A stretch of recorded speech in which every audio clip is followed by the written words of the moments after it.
Hello, and welcome to this edition of the Quarantine Theater Company. Tonight we are doing Silence of the Lambs, based on the Thomas Harris novel, which is an amazing series of novels. If you've not read them, read them.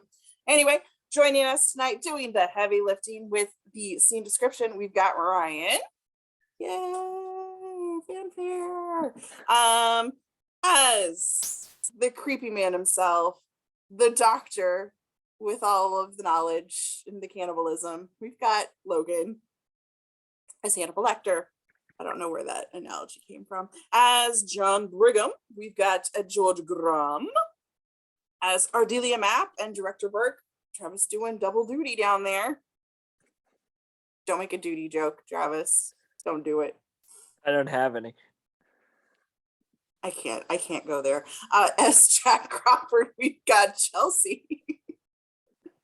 And as Dr. Chilton, we've got Angie joining us. And I will be a really horrible Clarice. So without further ado, let's start this.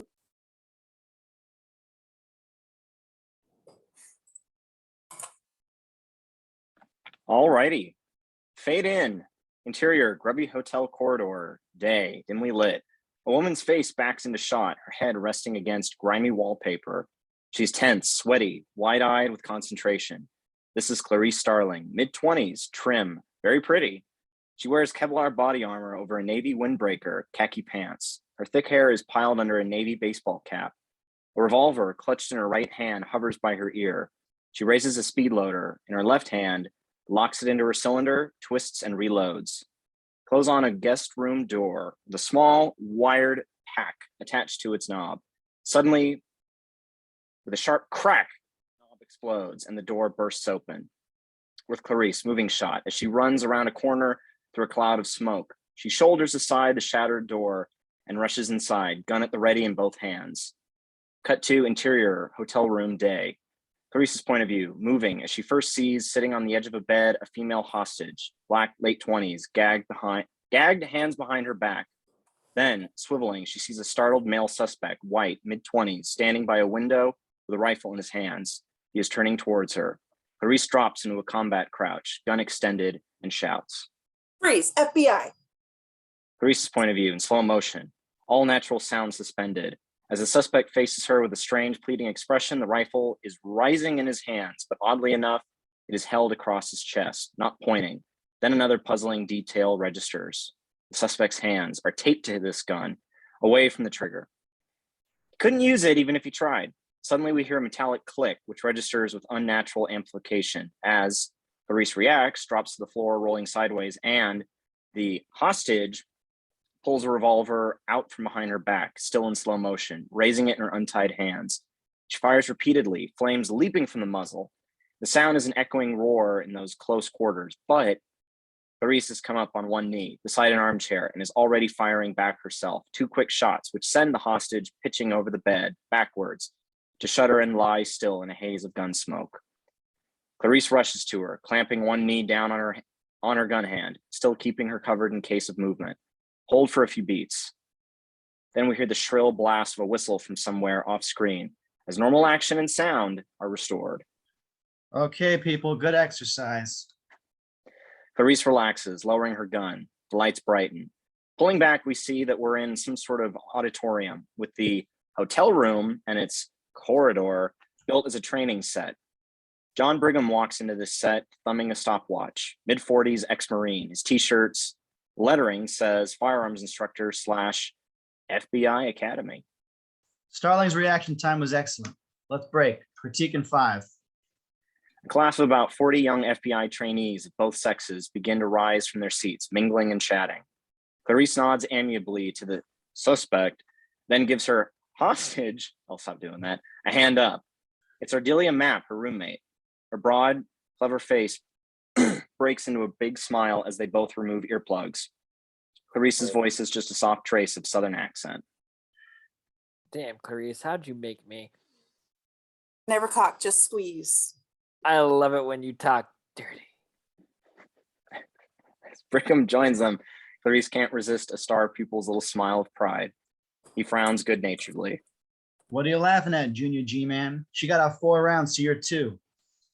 He takes out a steel-coiled grip flexor, drops it into her palm. 100 reps each hand every day. Now tidy up. The section chief wants to see you. He nods a direction, then moves off. Clarice, with her smile finally fading, looks out onto the auditorium. Special Agent Jack Crawford sits on the top step of the aisle, looking down at her. He is 53, strongly built, like Harvey Keitel in Red Dragon. He rises impassively, exits through the back door. He carries a thick manila envelope under one arm. Ardelia, who is helping Clarice unbuckle her bulletproof vest, follows her worried gaze. What'd I do? Stay cool. Just remember to call him God. Cut to exterior, FBI Academy grounds, Quantico, Virginia, day. Crawford is watching a group of trainees on the firing range as Clarice joins him. He looks tired, haunted. Between master and student, we sense a subtle, muted tug of sexuality.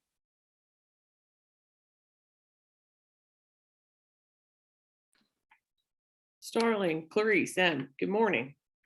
Morning, Mr. Crawford. Your instructors tell me you're doing well. Top quarter of the class. Oh, so they haven't they haven't posted anything. Jobs come up and I thought about you. Not really a job, more of an interesting errand. Walk in my car, Starling.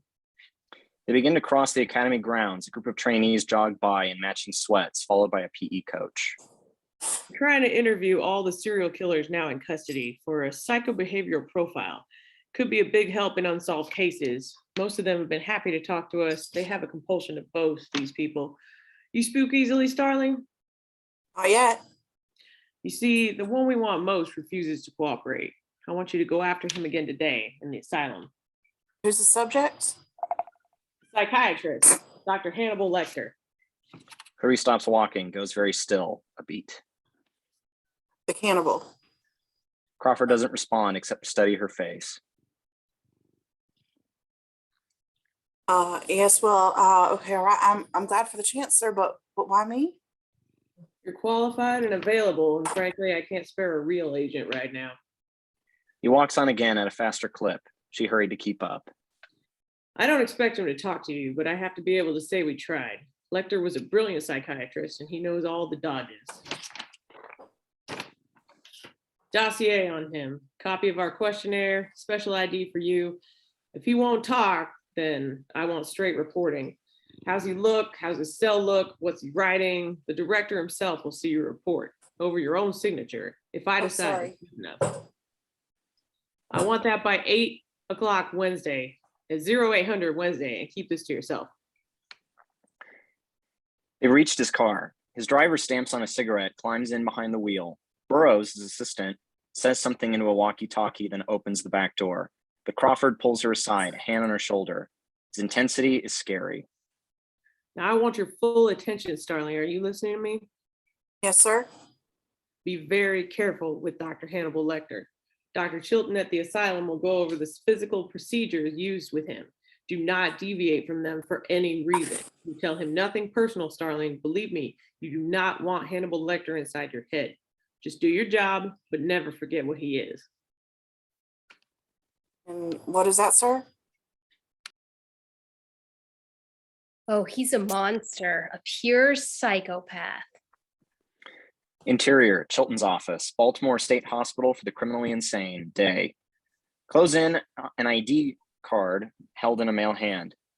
Clarice's photo, official-looking graphics. It calls her a federal investigator. It's so rare to capture one alive. From a research point of view, Dr. Lecter is our most prized asset. Dr. Frederick Chilton looks up from her card, a smarmy little peacock behind a vast desk.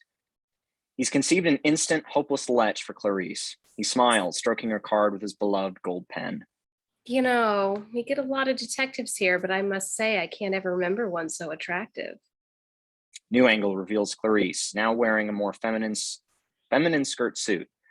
Hair neatly coiled, elegant shoulder bag, briefcase. He has rudely left her standing. Will you be in Baltimore overnight? Because this can be quite a fun town if you have the right guide. Clarice tries unsuccessfully to hide her distaste for him. I'm sure it's a great town, Dr. Chilton, but my instructions are to talk to Lecter and report back to us this afternoon. I see. Let's make this quick then. I'm busy. Interior, asylum corridor, upper floor, day. Clarice flinches as a heavy steel gate clangs shut behind her, the bolt shooting home. Chilton walks ahead of her. Lecter carved up 9 people that we're sure of and cooked up his favorite bits. We tried to study him, of course, but he's much too sophisticated for these standard tests. And my, does he hate us. Thinks I'm his nemesis. Crawford's very clever, isn't he? Using you? How do you mean, Dr. Shelton? A pretty young woman to turn him on? I don't believe Lecter's ever seen a woman in 8 years, and oh, are you ever his taste, so to speak? I graduated magna from UVA, Doctor. It's not a charm school. Good. Then you should be able to remember the rules. Interior, different corridor, lower floor, day. A darker, even grimmer area. Heavy grids over the lights, distant slammings and faint. Hoarse shouts. They walk briskly. Do not reach through the bars. Do not touch the bars. Do not pass nothing but soft paper. No pens, no pencils, no staples, or paper clips in the paper. Use the sliding food carrier. No exceptions. Do not accept anything he attempts to hold out to you. Do you understand me? Oh, I see. Understand? I'm going to show you why we insist on such precautions.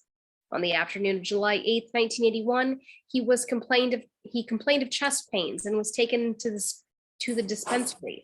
His mouthpiece and restraints were removed for an EKG. When the nurse bent over, he did this to her. He hands Clarice a small dog-eared photo. Looking at it, she is stopped in her tracks. This pleases Chilton. The doctors managed to reset her jaw, more or less, and save for one of her eyes. His pulse never got over 85, even when he ate her tongue. I keep him in here. He turns, pushes a button.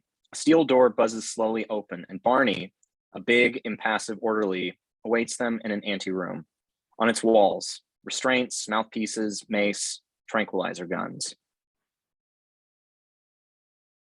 Dr. Shelton, if Lecter feels you're his enemy, as you've said, then maybe I'll have more luck by myself.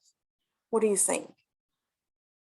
You might have suggested that in my office and saved me the time. I wouldn't have missed then I would have missed the pleasure of your company. She holds out the photo. A beat. He grabs it, jaw twitching. When she's finished, bring her out. He turns on his heel, goes. Barney smiles reassuringly. Hi, I'm Barney. He told you, don't get near the bars? Clarice Starling? Yes, he did. Okay, past the others. It's the last cell. Stay to the middle. I'll put out a chair for you. Sensing her tension, he indicates a nearby security monitor. I'm watching. You'll do fine. Clarice nods gratefully. She looks down the long corridor, takes a deep breath, walks into it. He watches her go. Cut to interior, Dr. Lecter's corridor, day. Moving shot with Clarice as her footsteps echo. High to her right, surveillance cameras. On her left, cells. Some are padded with narrow observation slits. Others are normal, barred. Shadowy occupants pacing, muttering. Suddenly, a dark figure in the next to last cell hurtles towards her, his face mashing grotesquely against his bars as he hisses. I can smell your cunt. Clarice flinches momentarily, but then walks on. Dr. Lecter's cell is coming slowly into view. Behind its barred front wall is a second barrier of stout nylon net, sparse, bolted down furniture, many softcover books and papers. On the wall, extraordinarily detailed, skillful drawings, mostly European cityscapes in charcoal or crayon. Clarice stops at a polite distance from his bars, clears her throat. Festival of Lights. Claire's the pizza too. Dr. Lecter, my name is Clarice Starling. May I talk with you? Dr. Hannibal Lecter is lounging on his bunk in white pajamas, reading an Italian Vogue. He turns, considers her, face so long out of the sun, it seems almost leached, except for the glittering eyes and the wet red mouth. He rises smoothly, crossing to stand before her, the gracious host. His voice is cultured, soft. Good morning. Cutting between them as Clarice comes a measured distance closer. Doctor, we have a hard problem in psychological profiling. I want to ask you for your help with a questionnaire. We being the behavioral science unit at Quantica. You one of Jack Crawford's, I expect. I am, yes. May I see your credentials? Clarice is surprised, but fishes her ID card from her bag, holds it up for his inspection. He smiles soothingly. Closer, please. Closer. She complies each time, trying to hide her fear. Dr. Lecter's nostrils lift as he gently, like an animal, tests the air. Then he smiles, glancing at her card. That expires in 1 week. You're not real FBI, are you? Still in training at the academy. Jack Crawford sent a trainee to me. We're talking about psychology, doctor, not the bureau. Can you decide for yourself whether or not I'm qualified? That's rather slippery of you, Agent Starling. Sit, please. She sits in the folding metal desk chair. He waits politely till she's settled, then sits down himself, faces her happily. Now then, what did Miggs say to you? Multiple Miggs in the next cell. He hissed at you. What did he say? He said, I can smell your cunt. I see. I myself cannot. You use Evian skin cream. And sometimes you wear Lait du Temps. But not today. You brought your best bag though, didn't you? Yes. It's much better than your shoes. They'll catch up. I have no doubt about it. Did you do those drawings, doctor? Yes, that's the Duomo scene from the Belvedere. You know Florence? That detail. Just from memory? Memory, Agent Starling, is what I have instead of a view. A pause, then Clarice takes the questionnaire from her case. Dr. Lecter, if you'd please consider. No. You were doing fine. You'd been courteous and receptive to courtesy. You'd established trust with the embarrassing truth about Miggs. And now this ham-handed segue into your questionnaire. It won't do. It's stupid and boring. I'm only asking you to look at this, doctor. Either you will or you won't. Jack Crawford must be very busy indeed if he's recruiting help from the student body. Busy hunting that new one, Buffalo Bill. Such a naughty boy he is. Did Crawford send you to ask for my advice on him? No, I came because we need How many women has he used? Bill. 5 so far. All flayed. Partially, yes, but doctor, that's an active case. I'm not involved. If you'd Do like you know to, why he's called Buffalo Bill? Please tell me. The newspapers won't say. tell you if you look at this form. Started as a bad joke in Kansas City homicide. They said this one lacks skin as humps. Witless and misleading. Why do you think he takes their skins, Agent Starling? Thrill me with your acumen. Excites him. Most serial killers keep some sort of trophies. I didn't. You ate yours. Tense beat, then a smile from him at this small boldness. You send that through now. She rolls him the questionnaire in his sliding food tray. He rises, glances at it, turning a page or two disdainfully. Oh, Agent Starling, you think you can dissect me with this blunt little tool? No, I only hope that your knowledge would. Suddenly, he whips the tray back at her with a metallic clang that makes her start. His voice remains a pleasant purr. You're so ambitious, aren't you? You know what you look like to me with your good bag and your cheap shoes? You look like a rube. A well-scrubbed, hustling rube with little taste. Good nutrition has given you length of bone, but you're not more than one generation from poor white trash, are you, Agent Starling? And that accent you're trying so desperately to shed, pure West Virginia. What was your father, dear? Was he a coal miner? Did he stink of the lamb? And oh, how quickly the boys found you. All those tedious, sticky fumblings in the back seats of cars, while you could only dream of getting out, getting anywhere, yes? Getting all the way to the FBI. Every word has struck her like a tiny, precise dart. but she squares her jaw and won't give ground. You see a lot, Dr. Lecter, but are you strong enough to point that high-powered perception at yourself? How about it? Put yourself and write down the truth. Or maybe you're afraid to. You're a tough one, aren't you? Reasonably so, yes. And you'd hate to think that you were common. My, wouldn't that sting? Well, you are far from common, Agent Starling. All you have is the fear of it. Now, please excuse me. Good day. On the questionnaire? A census taker once tried to test me. I ate his liver with some fava beans and a nice Chianti. You fly back to school now, Agent Starling. He steps backward, then returns to his cot. Bravo, by the way. Becoming as still and remote as a statue. Frustrated, Clarice hesitates, then finally shoulders her bag and goes, leaving the questionnaire in his tray. But after just a few steps, as she passes Mig's cell, she sees that creature at his bars again, hissing at her. I bit my wrist so I can die. See how it just bleeds? The dark figure suddenly flings his palm towards her, and Clarice is splattered on the face and neck, not with blood, but with pale droplets of semen. She gives a little cry, touching her fingers to the wetness. Stunned, near tears, she forces herself to straighten up and walk on, fumbling for a tissue. From behind her, Dr. Lecter calls out, very agitated. Agent Starling! Agent Starling!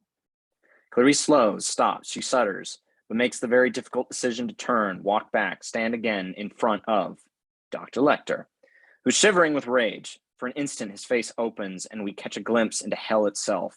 Then he's composed again. I would not have had that happen to you. Discourtesy is unspeakably ugly to me. Please, do this test for me. No, but I will make you happy. I'll give you a chance for what you love most, Clarice Starling. At Dr. Lecter. Advancement, of course. Go to Split City, seek out Miss Moffat, an old patient of mine, Moffet. Go, now, go. I don't think Miggs could manage again so soon, even though he is crazy. Do you? Cut to exterior, the hospital, parking lot, day. The grim Gothic pile of the asylum looms overhead as Clarice rushes out the front doors. She is badly shaken, almost stumbling as she rubs at her face. She looks around for, and finally, with some relief, spots her car, an old Pinto marked nearby. This image begins to blur. Clothes on her face, fighting tears as the camera begins to whirl around her, almost dizzily. She is seeing in her mind's eye, in flashback, a screen door banging open on a wooden porch, and a 10-year-old girl, the young Clarice, rushing outside down the front steps and running joyfully across her front yard to, moving angle, the girl's point of view, a car, late 60s vintage, parked in the dirt road. A man, Clarice's father, is just climbing out. He's tall, handsome, and has a marshal's badge pinned on his dark suit. He grins seeing her, and he spreads his arms wide as the young Clarice rushes into them, and he sweeps her up in a hug, spinning her around, the camera spinning with them and capturing both their laughing faces before we abruptly return to the adult Clarice, alone in the parking lot, sagging against her car. Her face is burled in her arms. She shoulders shaking. Sound upcut, a steady, rapid series of gunshots as we cut to interior FBI Academy firing range day. Clarice is in a combat stance and wearing a sound muffling headset, is squeezing off round after round at a moving target, the silhouette of a man approaching along a track. Her shots, tightly grouped, are all finding the center chest. The target stops, quite close to her, still swaying. Clarice stares at it, deftly working her speed loader. Then she puts a final emphatic shot right through the figure's forehead. Cut to interior FBI Academy Library, night. Close on a microfilm monitor, a grainy news photo of Dr. Lecter, scrawling past with an accompanying story. New horrors in cannibal trial, dated 1980. Clarice is punching keys on the terminal. Other trainees study at nearby tables. She pauses, jotting a note on her pad as Ardelia comes by, carrying an armful of books. Phone call. Clarice, it's God. Book. Thanks, Ardelia. Moving angle as Clarice rises, grabbing her notebook and follows Ardelia past high metal book stacks. You missed Fourth Amendment law, unlawful seizure, real juicy stuff. Where were you all afternoon? Pleading with a crazy man to come all over my face. Ardelia Thanks, stares at Travis. her. Figures it's put on, laughs. Damn, wish I had time for a social life. Clarice grins as Ardelia indicates a phone receiver resting on the checkout desk, then moves on. Clarice picks it up. Mr. Crawford? Interior, Crawford's house, study, night. Crawford, in a cardigan, sits in a wing chair in the book-lined study of his suburban home. He turns the pages of Clarice's memo as they talk. His tone is sharp. I've read your interim memo on Lecter. You sure you've left nothing out? It's all there, sir, practically verbatim. Every word, Starling, every gesture? Right down to the Kleenex I use. Sir, why is something wrong? He mentioned a name at the very end, Moffat. Any follow-up on her? I spent all evening in the mainframe. Lecter altered or destroyed most of his patient histories. Prior to capture, no record of anyone named Moffat, but Split City sounded like it might have been something to do with divorce. I tracked it down in the library's catalog and National Yellow Pages. It's a mini storage facility outside Baltimore. The lecturer had his practice. She pauses, expecting some soft of approval from her cleverness. Well, why aren't you there right now? Sir, that's a field job. It's outside the scope of my assignment. Got a test tomorrow on Do you recall my instructions to you, Starling? What were they? to complete and file my report by 0800 Wednesday. But sir, I Then really... do that, Starling. Just do exactly that. Sir, what is it? There's something you're not telling me. Miggs has been murdered. Murdered? How? The orderly heard Lecter whispering to him all afternoon, and Miggs was crying. Then they found him at bed check. He'd swallowed his own tongue. Chilton is scared stiff the family will file a civil rights lawsuit, and he's trying to blame it on you. I told the little prick your conduct was flawless. Starling? I'm here, sir. I don't know how to feel about it. You don't have to feel any way about it. Lecter did it to amuse himself. Why not? What can they do? Take away his books for a while, no jello. I know it got ugly today, but this is your report, Starling. Take it as far as you can, on your own time, outside of class. Now, carry on. Angle on Clarice as we hear the loud click of Crawford hanging up. She stares at her receiver, stung by his abruptness. God damn it, you old creepo son of a bitch. I'm gonna squirt you and see how you feel like it, bitch. She slams her receiver into its cradle. Angle on Crawford as he flips aside her memo, then rises warily. He leaves the study, flicking off the lamp, and pads away in his slippers. Interior, Crawford's bedroom, night. A private nurse in white stands marking a clipboard chart as Crawford enters his tidy bedroom. I'll take over, Patricia. You get some rest.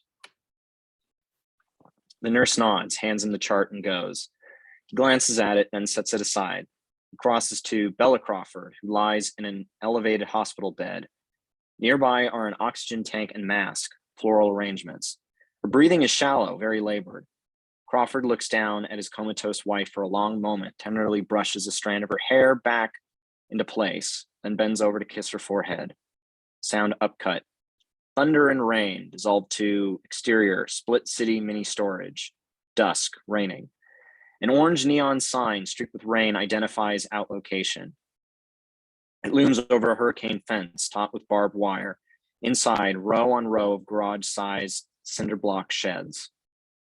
Unit 31 was leased for 10 years, prepaid in full. The contract is in the name of Miss Hester Moffat. Exterior, storage unit number 31, dusk. Clarice, kneeling before a closed, rolled-up metal door, takes a flash photo of its sealed padlock. Everett Yao, a fat 60-ish Chinese guy, holds an umbrella over them both. Unhappy. So no one's been in here since 1980? She opens the padlock using a fat ring of tagged keys, then sets aside both keys and lock. Not to my knowledge, privacy is a great concern to my customers. But if you say this is an FBI matter, I won't disturb anything, Mr. Yao. I promise. Be gone before you know it. Slinging her camera over her shoulder, she tugs at the handle, but the door won't budge. Another tug, harder. No good. Mr. Yao stoops to help, puffing hard, but it's firmly stuck. He sighs. you could return tomorrow with my son or perhaps some workmen. Clarice crosses to her Pinto, which faces the shed, reaches in to turn on her headlights. Mr. Yao blinks in the sudden brightness. Then she opens her truck, rummaging inside, and returns with a bumper jack, a flashlight, and a rubber floor mat. Would you hold these, please? She gives him her flashlight and camera, drops the mat on the ground, then sets the bumper jack in place under the center of the door. She pumps on the jack handle as the door squeals slowly open, but it won't go higher than about 18 inches despite all her exertions. She spreads out the rubber mat on the cement, takes the flashlight from Mr. Yao, then lies on the mat. Cut 2, interior, the storage shed, dusk, very dark. Clarice, backlit, peers under the door. She reaches in, makes a sweep with her flashlight. We catch shadowy outlines, boxes, then the flattened tires of a car. Sound of rain on the tin roof and other noises too. Small rustlings. Mr. Yao's chubby face appears down beside Clarice's. Smells like mice. I think I hear them too, don't you? Clarice turns onto her back, starts squirming under the door. You're going in there? Cut back to exterior storage unit number 31, dusk. Clarice pulls her head back out again, reaching to take her camera from him. She hands him a card, trying to appear nonchalant. Mr. Yao, if this door should fall down or anything else, would you be kind enough to call this number? It's our Baltimore field office. They know you're here with me. Do you understand? Might I suggest tucking your pants into your socks to prevent mouse intrusion? Good idea. Cut back to interior storage shed, dusk, very dark. Clarice squirms on her back through the narrow opening. As she squeezes all the way in, she snags one thigh on the middle edge of the door. She curses softly, shining her flashlight on her ripped khakis. There's a small streak of blood. Okay, Miss Starling? Okay, Mr. Yao. She shines her light around. In its narrow beam, we see Clarice's point of view, upward, shifting, spider webs everywhere. High stacks of cardboard boxes, a few dusty pieces of furniture, the big car, oddly long and tall, covered with a tarp. Suddenly, there's a scurrying of loud musical notes. Clarice turns, scared, her beam capturing an old upright piano. You're playing a piano, Miss Starling? That wasn't me. Oh. Clarice crawls a bit further. There's hardly room to stand, but she finally manages to wriggle upright, clawing away cobwebs next to the car. Holding her light under one arm, she takes several flash photos of the shed's interior, ending with the car. Then, slinging her camera over the shoulder, she folds back the tarp, resting it on the roof. The resulting clouds of dust make her cough. The car is an antique beauty, a 1931 Packard. It's very dusty despite the tarp. Curtains close off the back passenger compartment, but there's a narrow gap in them. More mousy rustlings. Clarice peers into the gap, aiming her flashlight. Her point of view shifting as the thin flashlight beam picks out the broad back seat. An open album of lacy, old-fashioned valentines, a crumpled lap rug on the floor, and then a pair of women's shiny, high-heeled pumps. Above these, the hem of a fancy satin evening gown and a pair of pale, stockinged legs. Clarice recoils, alarmed, then steadies herself. Mr. Yao? Mr. Yao? It looks like somebody's sitting in this car. Oh my. Maybe you better come out now, Miss Starling. Not yet. Just wait for me. Maybe in about 2 seconds. She leans down with her camera, takes a flash through the gap, then tries the door handle.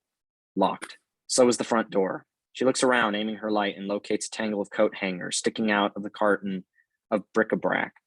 She pulls out one of these, straightens it quickly, bends the tip into a hook. Close angle as she jams this tool inside the join at the top of the back passenger window, then fishes around till she can snag the inside door latch, pulling up, a satisfying click.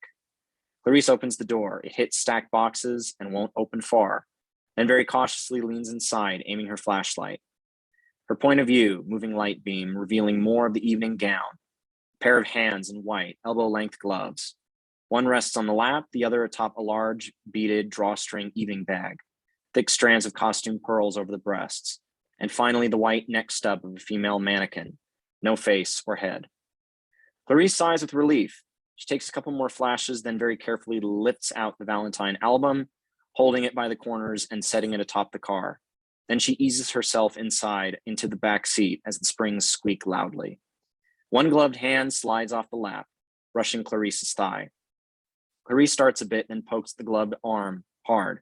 She peels back a bit of glove, revealing the white synthetic elbow. She smiles, shaking her head at her own jumpiness as she reaches down over the mannequin's lap to loosen the evening bag's drawstring. A severed human head stares back at her as the beaded material slides away. Clarice lurches back, gasping loudly, and several long, heart-pounding moments pass before she can make herself look more closely. The head bobs gently in a pool of alcohol in a laboratory specimen jar. It is a man's head, but grotesquely transformed by the addition of heavy makeup, earrings, and a sodden wig into a woman's face. Over the years, the makeup has smeared badly and the pupils have gone almost milky white. Clarice, staring at this terrible thing, is pleased to find herself quickly regaining control. She murmurs to herself. Well, Toto, we're not in Kansas anymore. Exterior, Quinn's Hospital parking lot, night, raining.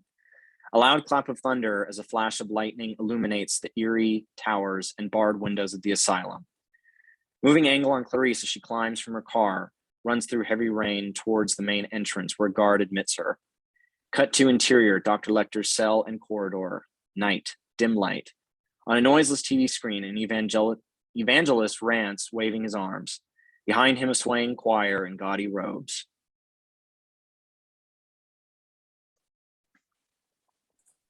It's an anagram, isn't it, Doctor? Hand to Clarice with her wet hair plastered flat, sitting on the corridor floor to one side of this TV, which has been stationed so that Dr. Lecter cannot avoid seeing it. Hester Moffat, the rest of me, miss the rest of me, meaning you rented the place. Her point of view, he's lost in shadows. We can't see him. He doesn't respond. Cutting between them, Clarice in the darkened cell as she tries again. You put those things in there, paid for it in advance 10 years ago. Bye, Dr. Lecter. The food carrier suddenly swishes out of the cell, making her jump up. In its tray is a clean, folded white towel. She hesitates, then crosses. Takes this. Thank you. She sits again, rubbing her wet hair. When he finally speaks, he's on the floor too, a deeper, hunching darkness in the shadows, occasionally striped by the flickering TV light. Your bleeding has stopped. How did? It's nothing. Scratch. Why don't you ask me about Buffalo Bill? Why? Do you know something about him? I might if I saw the case file. You could get that for me. Why don't you tell me about Miss Moffat? You wanted me to find him? Or do I have to wait for the lab? His real name is Benjamin Raspale, a former patient of mine, whose romantic attachments ran to, shall we say, the exotic. I didn't kill him, I assure you, merely tucked him away very much as I found him in that ridiculous car in his own garage after he'd missed 3 appointments. You'd have him under missing persons, which, in poor Raspale's case, could hardly be more true. If you didn't kill him, then who did? Who can say? Best thing for him, really. His therapy was going nowhere. Been easier to just leave him for the police to find? And have them clomping about in my life? Oh dear, no. At that time, I still had certain private amusements of my own. How did you feel when you saw him, Clarice? May I call you Clarice? Scared at first, then exhilarated Ah, why? because you weren't wasting my time. Do you have something you use when you need to get up your courage? Memories, tableau, scenes from your early life? No, next time I'll have to check. Jack Crawford is helping your career, isn't he? Apparently he likes you and you like him too. Never thought about it. Your first lie to me, Clarice. How sad. Tell me, do you think Crawford wants you sexually? True, he is much older, but do you think he visualizes scenarios, exchanges, fucking you? That doesn't interest me, Doctor, and it's the sort of thing that Megs would ask. Not anymore. Surely the odd confluence of events hasn't escaped you, Clarice. Crawford dangles you before me, then I give you a bit of help. Do you think it's because I like to look at you and imagine how good you would taste? I don't know. Is it? Or doesn't this all begin to suggest to you that a kind of negotiation? There's something Crawford can give me and I want to trade for it. I even wrote to him offering my help, but he hates me, so he won't deal directly. Dr. Lecter slowly turns up the rheostat in his cell. As his lights rise, we see that the cell's been stripped bare. Gone are his books, drawings, mattress, even his toilet seat. He stands too, startled. They face each other. Punishment, you see, for Migs, just like that gospel program. When you leave, they'll turn the volume way up. Chilton does enjoy his petty torments. Who killed Raspale, Doctor? You know, don't you? I've been in this room for 8 years, Clarice. I know they will never ever let me out while I'm alive. What I want is a view. I want a window where I can see a tree or even water. I want to be in a federal institution far away from Dr. Chilton. And I want my view. I'll give you good value for it. Crawford could do that for me, but he won't. You persuade him. Who killed your patient? Oh, a very naughty boy. Someone you and Jack Crawford are most anxious to meet. Buffalo Bill? Bill killed him all those years ago. That's impossible.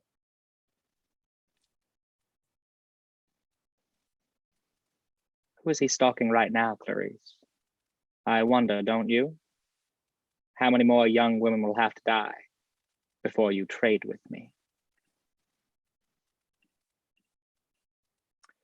As Clarice stares at him, unsure how to respond. Dissolve 2, interior, Catherine Martin's apartment, Memphis, Tennessee, night. Catherine Martin takes a long toke from a bong pipe.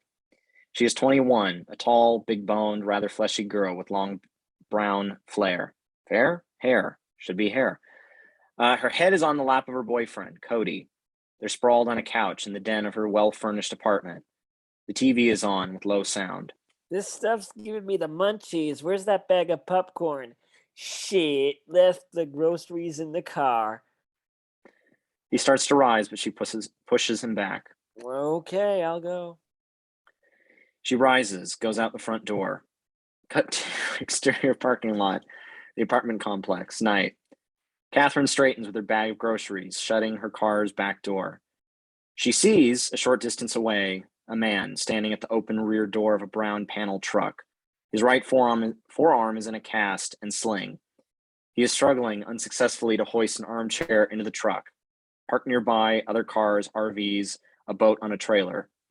A thin, breast-high fog fills the lot. Arc lights make yellow pools. Catherine hesitates, then crosses towards the man. Help you with that? Would you? Thanks. His voice is odd, strained, very soft. A fog lamp set on end on the ground distorts his features from below. We can't get a good glimpse of his face, but his body is plump, above the average height. He's in his mid-30s. She sets down the bag, then together they easily lift the chair into the truck. Let's slide it up. Mind? Cut to interior, the paneled truck, night. Climbs inside the truck, ducking under a small hand winch, and grabs the chair. She hesitates again, but climbs in after him. Together they slide the chair forward behind the seats. Are you about a size 14? What? Suddenly, in the shadowy dark, he clubs her over the back of her head with his cast. She moans, slumps unconscious, sliding off the armchair to lie on her stomach. He pulls off his cast and sling, tosses them aside, then hops out of the truck, grabs his lamp, climbs back inside, and pulls the door shut. He bends over her face with the lamp. We hear her shallow breathing. Good. He peels back the collar of her blouse, reading the size tag. Good. He carefully slits her blouse up the back with a pair of bandaged scissors, peeling apart the two halves. There's no bra strap. He strokes her bare skin delicately, very happily. Good. Cut to exterior of the parking lot at night. Low angle, close on Catherine's grocery bag as her blouse is tossed out beside it. Sound of the truck's motor starting. The truck backs up, one rear wheel knocking over the bag, partly squashing it. Then it drives away, tail lights shrinking as a lone orange rolls slowly away from the bag. Dissolve 2, interior, FBI Academy classroom, Quantico, day. Close on a large video screen where a blurry image gradually sharpens, resolving into 2 separate pieces of fabric.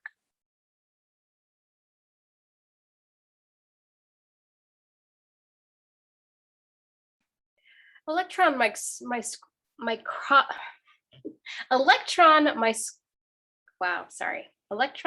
microscopy reveals fiber signatures that are nearly as distinct as fingerprints. Clarice sits at a long table with other trainees. Ardelia is beside her. Other tables and students in the background. Each trainee has his own microscope. Clarice is tired but straightens, hearing. Both of these blouses were worn by victims of Buffalo Bill. They were found in 2 different states and 4 months apart. He always slits them up the back like a funeral suit. On the screen, successively closer views of the cut fabric edges until we are seeing individual threads, big as tree limbs. The cuts match. The bunching you see, this compression, is characteristic of scissor cuts rather than a single blade. And as you see, Bill always uses the same pair. Angle on the door as John Brigham, the gunnery instructor, sticks his head in. Clarice Starling, you in here? Cut 2, interior hallway, Clarice building, day. Clarice and Brigham walk briskly down the hallway, passing other trainees. He carries a small canvas bag. Get your field gear, take stuff for overnight. You're going with Crawford. Where? Some fishermen in West Virginia found an unidentified girl's body. It's a Buffalo Bill type situation. Been in the water about a week, and Jack needs somebody that can print a floater. Think you can handle it? I'll need the big fingerprint kit and the 1-to-1 Polaroid with the CU5 and the film packs and batteries. Cut 2, interior, Brigham's Jeep Cherokee, day, driving. Brigham steers as they pass hangars, parked planes, and airstrip. Clarice holds a big fingerprint kit and a weekend bag. Jack's pretty tough on you, isn't he? Impatient. Sometimes. He's got a lot on his mind besides Buffalo Bill. His wife Bella's real sick, comatose. I'm telling you about it now because he may never. Clarice absorbs this in silence as they stop near an ancient, rather dilapidated Beechcraft. Its door is open, the twin props and beacons already turning. Brigham turns to her, holding out his small canvas bag. You're going into the field, so you got to have a full kit. Take this, it's my own. Clarice opens the bag, stares at the big blue gun nestled in its shoulder holster. She looks up at him, touched. Wear it. Don't ever leave it in your purse. Dry fire it whenever you get the chance and do your exercises. I will, I promise. Listen, I hope you never need a thing I've taught you, but you got some. Jack sees it, I do too. If you ever need to, you can shoot. She nods, climbs out, then she looks back in at him. They're both moved by this rite of passage, but a little embarrassed. Bless you, Starling. A little cross. Cut 2, interior Beechcraft plane, day, flying. Clarice's point of view, out the plane's window at the landscape far below. Wisps of cloud, a quilt of farms. Clarice turns from the window, looks at a thick folder in her lap. The cover reads, case file, Buffalo Bill. Clarice is moody, distracted. She hesitates, then opens the file, begins to scan. Inserts her point of view. Police forms, some handwritten, typed lab reports. We catch words, phrases, autopsy protocols, histamine analysis, grainy enlargements of bullet slugs showing matched grooves, and then a stack of victim photos. The first one, taken from a good distance away, shows a nude female body, face down on a pebbly riverbank, surrounded by bits of litter. Clarice hesitates again, then flips this photo to look at the next. It makes her flinch just slightly. Quickly, she turns through several more photographs, trying hard to concentrate. It keeps them alive for 3 days. New angle shows Crawford standing over her, swaying with the plane's motion. Behind him, the open cockpit door, the pilot's back. Crawford sits, removing sunglasses. He rubs his eyes. Why, we don't yet know. There's no evidence of rape or physical abuse prior to death. All the mutilation you see there is post-mortem. I'm hot. Are you hot? Bobby, it's too damn hot back here. The pilot adjusts a valve. Crawford turns to her again. So 3 days, then he shoots them, skins them, usually just the torsos, and dumps them. Each body in a different river, in a different state, downstream from an interstate highway. The water leaves us no fingerprints, fibers, DNA fluids, no trace evidence at all. That's Frederica Bimmel, the first one. Color photo in Clarice's hands shows a pretty plump-cheeked brunette in her high school graduation cap and gown. Gesundheit. She smiles at us with touching optimism. A big girl, like all the rest, went about 160. Her corpse was the only one he took the trouble to weigh down, so actually she was the third girl found. After her, he got lazy. New angle as Clarice stares at the girl's face, moved. Crawford pulls up a map from the file, spreads it out. It shows the central and eastern US with widely spaced, hand-drawn markings. Blue square for Belvedere, Ohio, where the Bimmel girl was abducted. Blue triangle where her body was found down here in Missouri. Same marks for the other 4 girls in different colors. This new one today washed up here. Elk River, West Virginia, about 6 miles below US 79. Real boonies. There's no correlation between where they're kidnapped and where they're found. What if you trace the heaviest traffic routes backwards from the dump sites? Do they converge at all? Good idea, but he thought of it too. We've run simulations using different vectors and the best dates you can assign. We pull it all out in the computer, smoke comes out. No, this one's different. He sees us coming. Cut to interior rental car day driving. Crawford steers, following a highway patrol car along a winding mountain road. Clarice has the file open on her lap. He glances at her, inscrutable behind his sunglasses.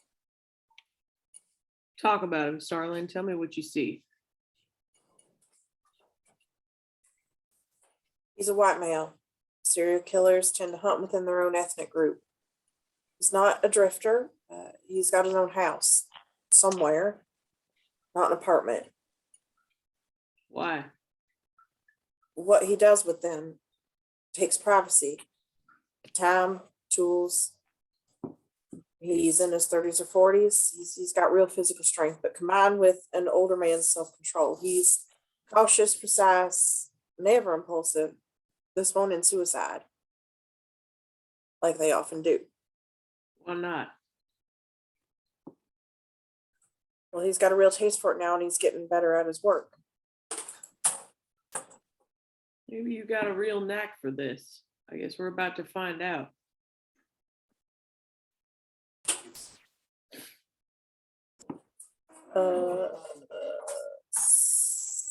Sorry, like I've got a knack for Dr. Lecter. He studies her a few moments, measuring her anger. Okay, Starling, let's have it. You haven't said a word today about that garage or what I found there. What could I say? You did fine work. We'll wait on the labs. You knew from the start that Lecter had the key to this, but you weren't up front with me. You sent me to him naked. Naked? You sure about that? How naked were you, Clarice? Are you finished? He starts this buzzing in me and in my head. He makes me feel violated. Use me, Mr. Crawford. A shadow of regret passes over her face, but he answers sternly. Number 1, maybe there's a connection, maybe not. Lying and breathing are the same thing to Lecter. Number two, if I'd sent you in there with something to hide from him, he'd have known it instantly and he never would have trusted you. She starts to answer, then is silent. He's right. By now, the two cars are entering a tidy little town. Tree-lined streets, wooden houses, one-story shops, mountains in the background. They slow, turn. Number three, I didn't bring you along today because you can do first-rate forensics. If Lecter is becoming part of this case, you've got the most current read on him. And number four, you don't have to like me for the way I do things, but you do have to keep a cool head, especially now, because from here on out, you'll know everything I do. You straight on that? Clarice nods silently. It's as close to an apology as she's likely to get. She stares out the windshield. Just ahead of them, the highway patrol cruiser noses into a curb next to other police cars, facing a big white frame house. Its sign reads, Potter Funeral Home. Two troopers climb from the car. Crawford parks too, then kills the engine. He turns to her, removing his sunglasses, gestures to the case file. Ooh. You think about him long enough, you get a feel for him. Then, if you're lucky, out of all the stuff you know, one little part of it tugs at you, tries to get your attention. You let me know when that happens, Starling. Live right behind your eyes today. Don't try to impose any patterns on this guy. Just stay open and let him show you. One of the troopers, impassive in his sunglasses and hat, peers in through Crawford's window. Crawford nods to him, then turns back to Clarice. School's out, Starling. Cut to exterior, sidewalk of the funeral home. Potter, West Virginia, day. Sound of organ music as Clarice, carrying her fingerprint kit, mounts some steps to the sidewalk. She stops, seeing country people in their somber best, filing into the mortuary for a service. The music, Shall We Gather at the River, is issuing from the open double doors. Several of the mourners glance over at her curiously. Angle on Clarice staring back at the mourners, hearing the music as a sense memory is triggered in her. In flashback, low angle moving. As we approach down the aisle of a country chapel, an open wooden coffin. Sad country faces turn, looking at us from the flanking pews. Big organ hymn is Shall We Gather. The sad 10-year-old Clarice, in her best dress, is reluctantly approaching the casket. Her hands are held by the plump hands of unseen matrons. Child's point of view on the looming coffin, closer and closer, until finally she can see, lying inside it, her dead father, arms folded, his marshal's badge still pinned to his lapel. Starling? New angle, present day. As the grown-up Clarice turns towards the impatient Crawford. Like her, he carries a large case. We're around back. Cut to interior, funeral home, back corridor, day. A young deputy, several state troopers, and a sheriff are all waiting as Crawford and Clarice enter. The dim, cluttered corridor doubles as storage space. There's a treadle sewing machine, a soft drink machine, a tricycle. The music is closer. Crawford shakes hands with the sheriff. Sheriff Perkins, Jack Crawford, FBI. This is Officer Starling. We appreciate your phoning us. I didn't call you. That was somebody from state attorney's office. For you do a thing else, I'm gonna find out if this girl's local. It could be something that outside elements has dumped on us. He casts a sidelong, unhappy glance at Clarice. Well, sir, that's where we can help. If I don't even know you, mister. Now, we'll extend you ever courtesy just as soon as we can, but for right now, please. Sheriff, this type of sex crime has some aspect I'd rather discuss between the two of us. Know what I mean? He indicates Clarice with his eyes. The sheriff hesitates, nods, then lets Crawford guide him into a small office, closing the door behind them. Muffled words from there. Clarice, burning at this slight, is left alone with the troopers, who peek at her with shy curiosity. She pulls her blazer a bit tighter, self-conscious about her bulging shoulder holster. Angle on the office door as, after a few more moments, the sheriff and Crawford emerge. The sheriff, still not very happy, addresses his deputy. Oscar, run fetch Dr. Aiken from the chapel and tell Lamar to come on when he's done playing that music. Cut to interior, embalming room, day. Crawford, in one corner of the room, has set up a Lytton police fax fingerprint transmitter. Sound of many men's low voices in background. He's on the phone and has to speak loudly. I need a 6-way link up. Chicago, Detroit, Cleveland, St. Louis, Atlanta, and Dallas. What? Can you hear me? He looks around, frustrated by the noisy circus atmosphere.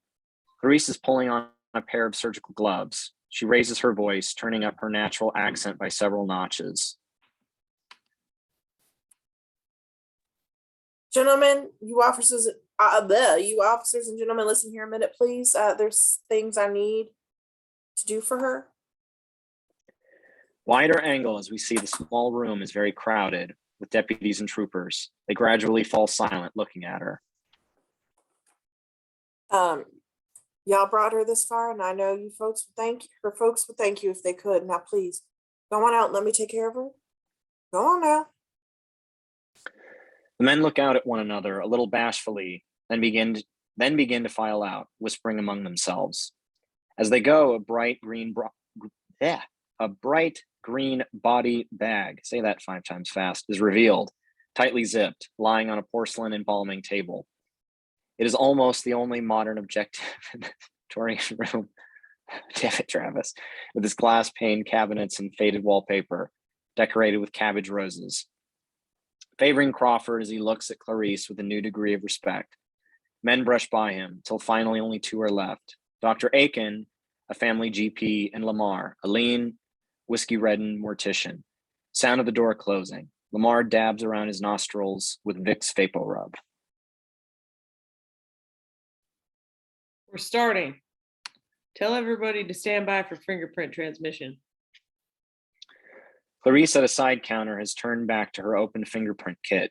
She is lifting out a camera when she hears the zipper of the body bag being slowly opened behind her.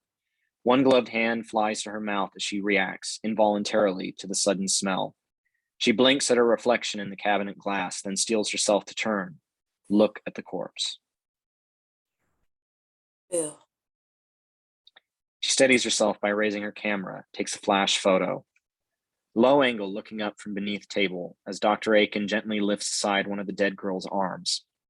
A piece of fishing line with multiple hooks is still snagged around it, dangling. Crawford leans in for a closer look. Wrongful death. She'll have to go to the state pathologist at Claxton when you're done.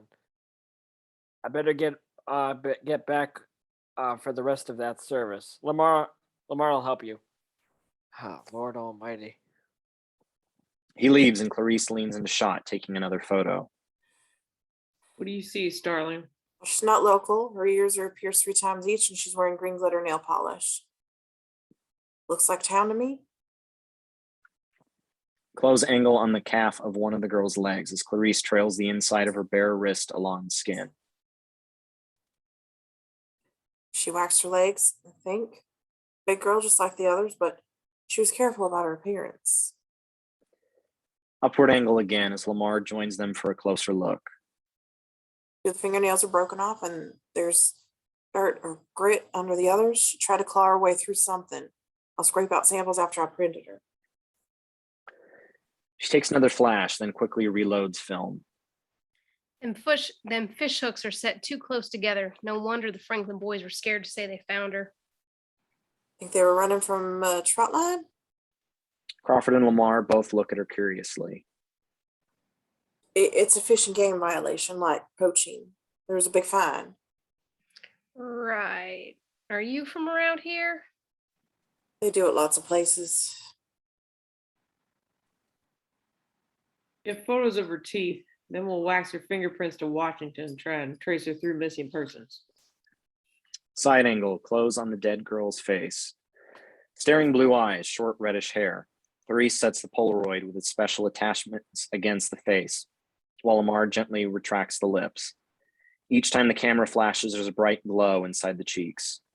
New angle, chest high, as Clarice examines a developing print. She's got something in her throat. She hands the print to Crawford. He and Lamar look at it as she searches in her kit. When a body comes out of the water, a lot of times there's like leaves and things in the mouth. Therese holds up a pair of forceps. She glances at Crawford, who nods. She bends over, partially out of shot, and after a few moments reappears, holding up a small brown cylindrical object. She turns this in the air as they all stare. What is it? Some sort of seed pod? Nah, sir, that's a big cocoon. But how come they get all the way down there unless somebody shoved it in?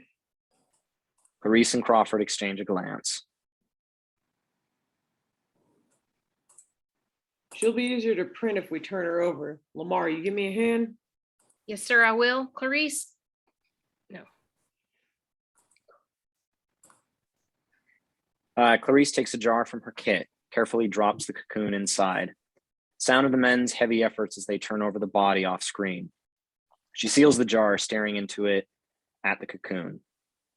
Starling, what do you make of these? She turns to look. Her POV low on the corpse's back over the shoulders. Two neat triangular patches of skin are missing. New angle, two shot as Clarice looks at Crawford. Oh, I didn't see those on any of the other girls. They weren't there. Get close-ups. Clarice raises her camera, leans in for another flash.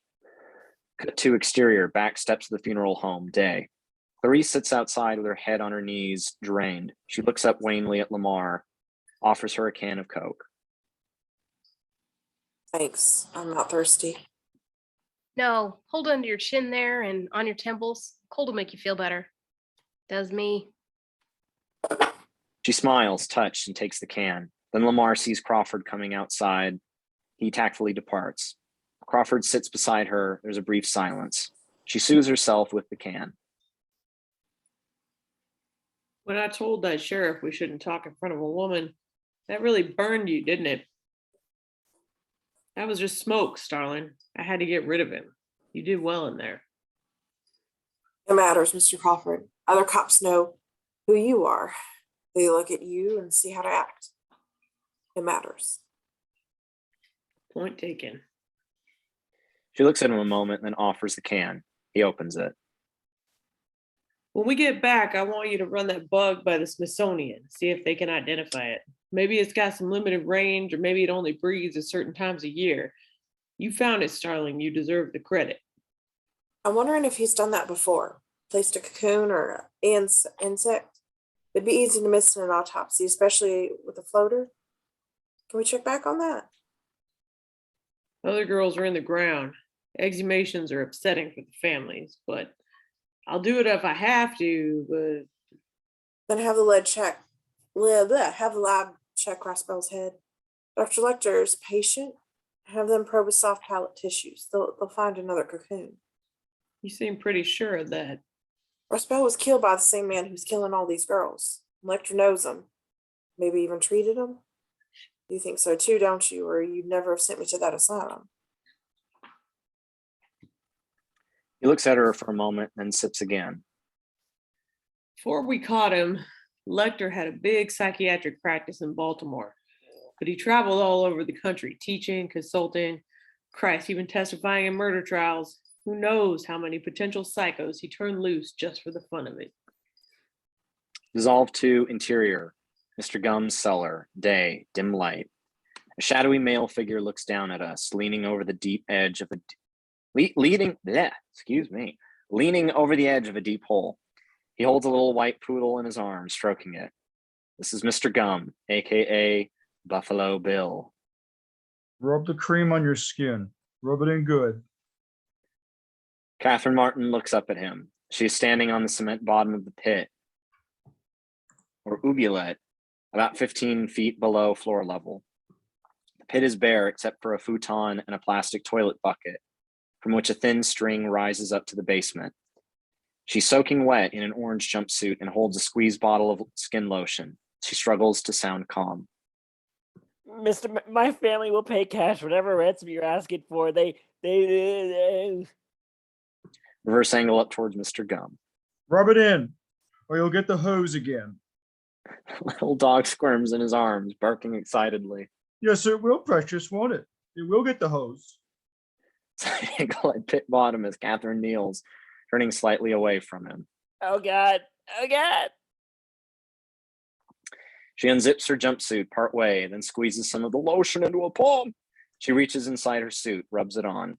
Mister, if you let me go, I won't press charges, I promise you. You've only had me here a couple days and No, just one day. is that all? See, my mom is a real important woman. Well, I guess you already know that. She'll pay you, no questions asked. Whatever, because you represent Iran, Palestine. She'll see that you can get help and shit.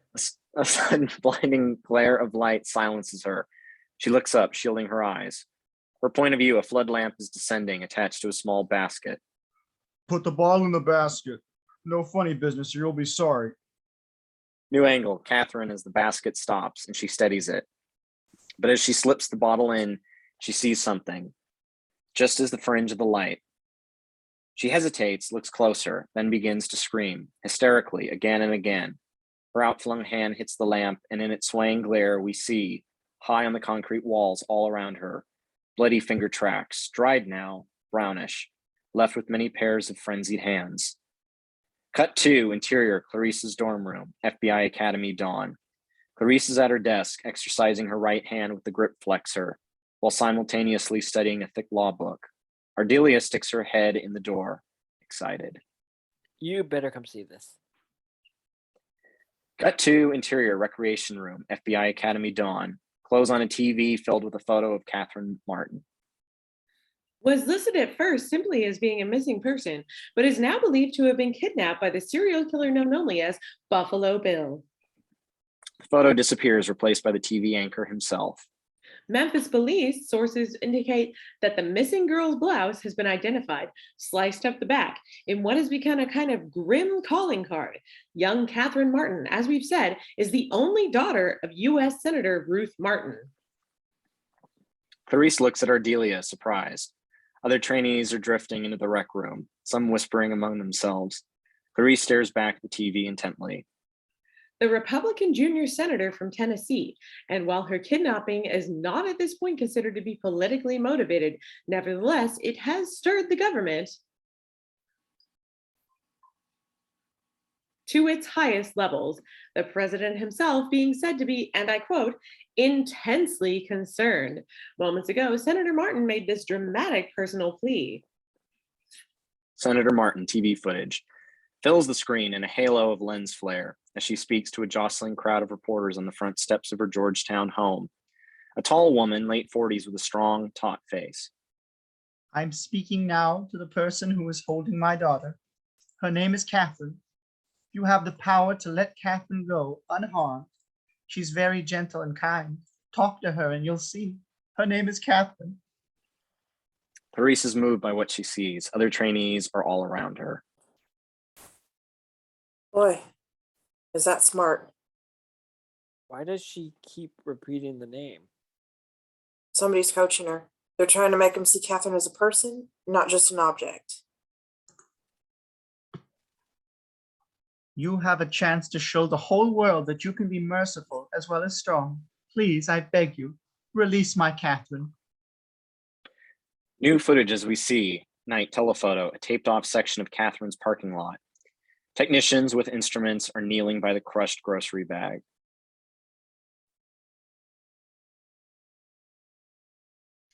Meanwhile, in Memphis, the investigation continued throughout the night as state and local authorities were joined by the kidnap scene by the agents of the FBI. Moving angle, still TV footage as Jack Crawford is seen striding toward the front door of Catherine's apartment, followed by Burroughs and other agents. One of them moves quickly towards the camera, waving it back. Rec room angle favoring Ardelia as the other trainees send up a brief, ironic cheer. But Ardelia turns sympathetically towards the troubled Clarice. I don't know whether to say I'm sorry or congratulations, but girl, you just went prime time. Cut to Yes, exterior. Cut to exterior, Smithsonian, Museum of Natural History, day. The massive Victorian building looms over Constitution Avenue. Clarice quickly mounts the steps, carrying a small plastic box. I don't think he knew she's a senator's child. She's a big girl, Starling, like all the rest. We're going to start the theory. We're going on the theory she was randomly targeted by size. Cut to interior museum corridor day. Clarice, now accompanied by a museum guard, walks through an eerie landscape of dinosaur bones, crouching skeletons with blank eye sockets, gaping fangs. By now, Bill's had her for 36 hours. That leaves us just 36 more, maybe, before he kills her.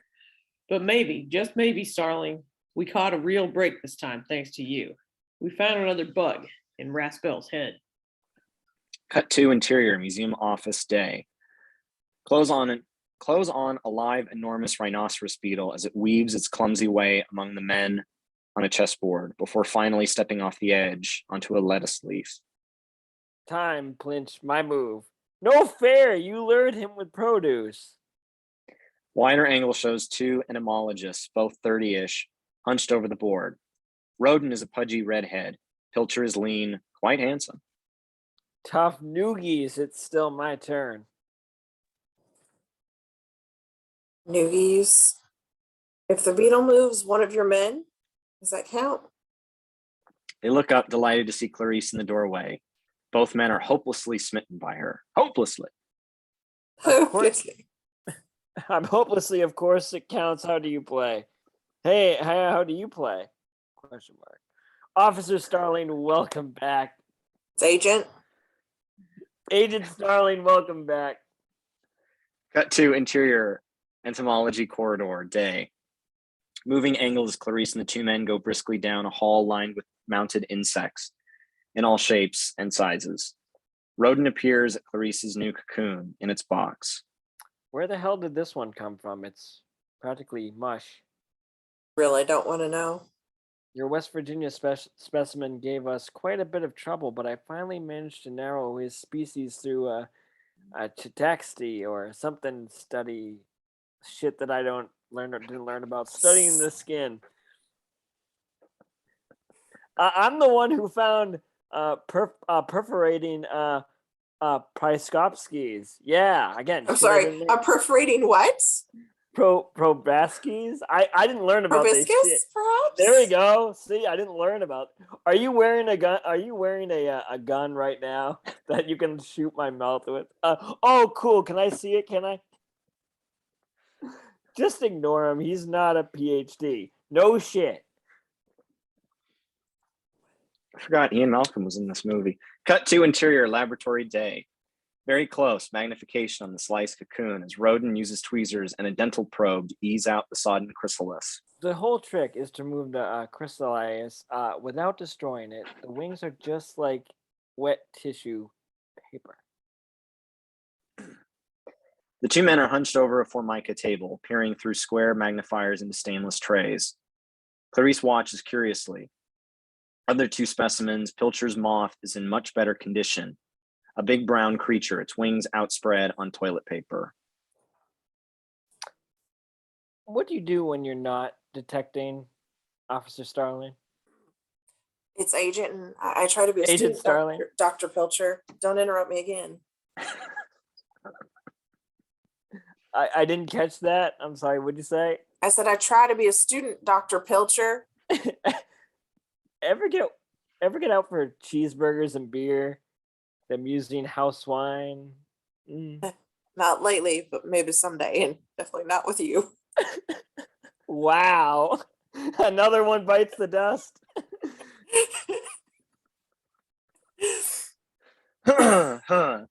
He looks Jeff up at her Goldblum, silently. absolutely. A little moment passes between them before Roden straightens, exultant. Positive match, except for me. You sure? West Virginia, Baltimore officer, Agent Starling, meet Mr. Acrycneosia. What the fuck? Stinks? Acherontia sticks. Sure. He moves aside for Clarice to get a closer look at Pilcher's specimen. She leans forward intently. Her POV, magnification, wide, furry brown back of the moth. And there, right between the wing bases, wonderful and terrible to see, is nature's perfect reproduction of a ghostly human skull. better known to his friends as the Death's Head Moth. The Latin name comes from 2 rivers. In hell, your man, he drops these girls into rivers every time. Didn't I read that? Favoring Clarice as she looks up at him, awed, excited, almost trembling. And there's no natural way these could have wound up in the bodies. They live in Malaysia. In this country, they'd have to be specially raised from imported eggs. Lecter. As the 2 men stare at her puzzled, we hear a sound upcut, the wail of police sirens, and, cut to exterior, US Route 95, day, aerial shot. An awesome armada of police vehicles swings through an intersection, while normal traffic is held back by highway patrol cruisers. Lead cars turn off, hit the entrance ramp to the freeway. Sirens going, tires squealing, red flashers. Closer angle on a speeding surveillance van with long antennas and a small satellite dish near the head of the motorcade.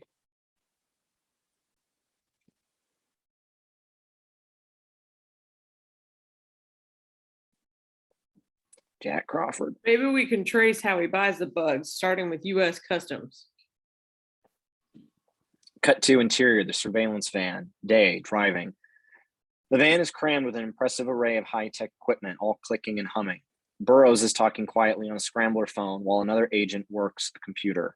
Or maybe we can locate some of Raspale's old lovers, maybe someday. Clarice and Crawford sit in swivel seats at the rear by a big window. Clarice can't resist an occasional peek at the trailing motorcade, awed and a bit thrilled to be at the center of so much attention. But for Catherine Martin, it all comes down to you and Lecter. You're the one he talks to. He's already offered to help. What would happen if we just showed our cards? Ask him for Bill. He offered to help Starling, not to snitch. That wouldn't give him enough chance to show off. Remember, Lecter looks mainly for fun. Never forget fun.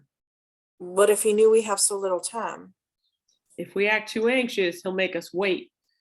He'll let the senator keep hoping day after day until Catherine finally washes up. That'd be the most fun of all. I think he means it this time. I think he'll deal. What would it take? Transfer to a new prison with a view of trees, he said, or even water. Can we swing that? State to federal jurisdiction, we can do it eventually, but we'll never get all the clearances in time. Can you convince him the deal's already in place? He'll back me up with some paperwork. And I'll try, but wouldn't this have more weight coming from the senator herself? She doesn't know what we're up to. And we can't afford to let her find out. Clarice looks at him, surprised. She's a mother, Starling. She can't possibly comprehend what Lecter is. She'd make the mistake of pleading with him, begging him. He'd feast on her pain till the last second of that girl's life.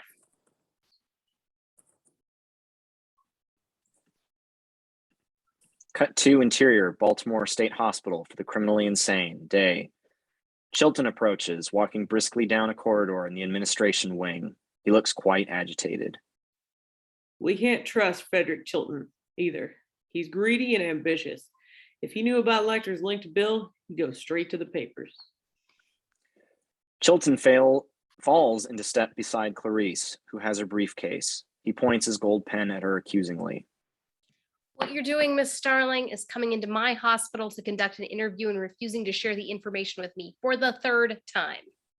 Dr. Shelton, I told you this is just routine follow-up on the Raspale case. He's my patient. I have rights. I'm not just some turnkey, Miss Starling.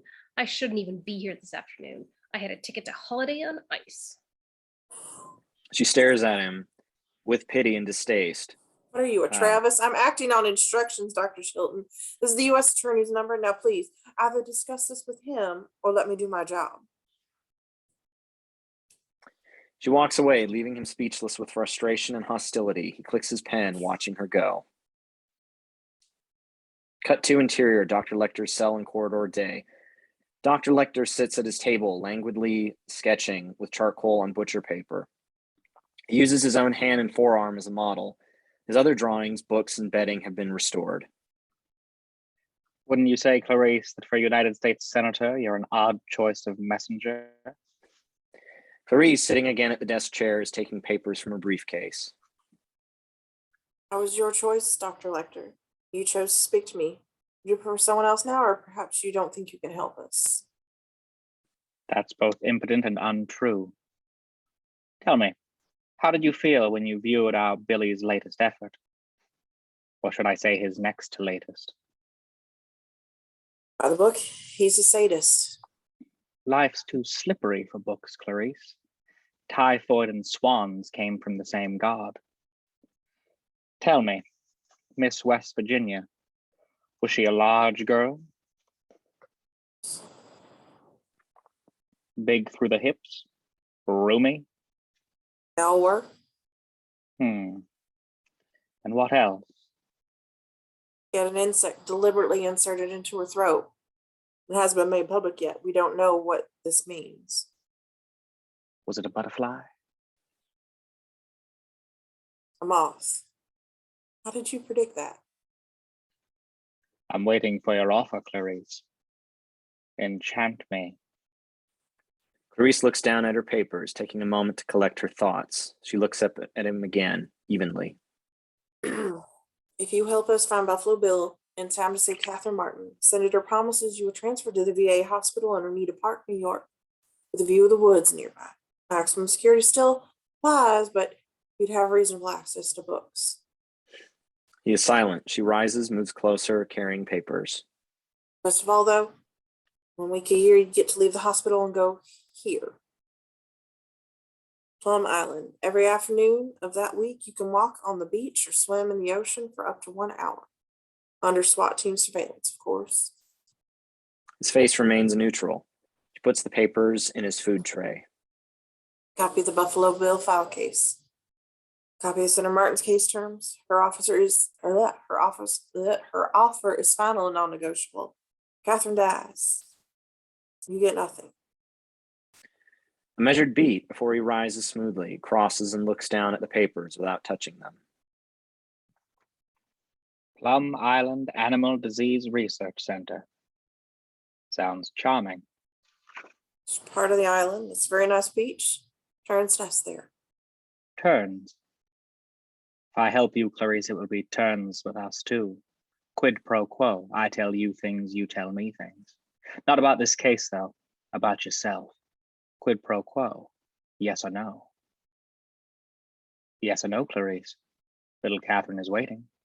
Tick-tock, tick-tock. She looks at him, a beat. They are standing uncomfortably close. Go, doctor. What's your worst memory of childhood? Quicker than that, I'm not interested in your worst invention. Death of my father. Tell me, and don't lie, or I'll know.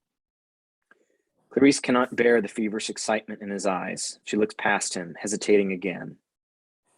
He was a town marshal. One night, he surprised 2 burglars coming out of the back of the drugstore. They shot him. Was he killed outright? No, he was strong. He lasted almost a month. My mother died when I was very young, so my father had become the whole world to me. After he left me, I had nobody. I was 10 years old. You're very frank, Clarice. I think it will be quite something to know you in private life. Quid pro quo, doctor. The significance of the moth is change. Caterpillar into cocoon, into beauty. Our little Billy wants to change too, Clarice. But there's the problem of his size, you see. Even if he were a woman, he'd have to be a big one. Dr. Lecter, there's no correlation in the literature between transsexualism and violence. Transsexuals are very passive. Clever girl. You're so close to the way you're going to catch him. Do you realize that?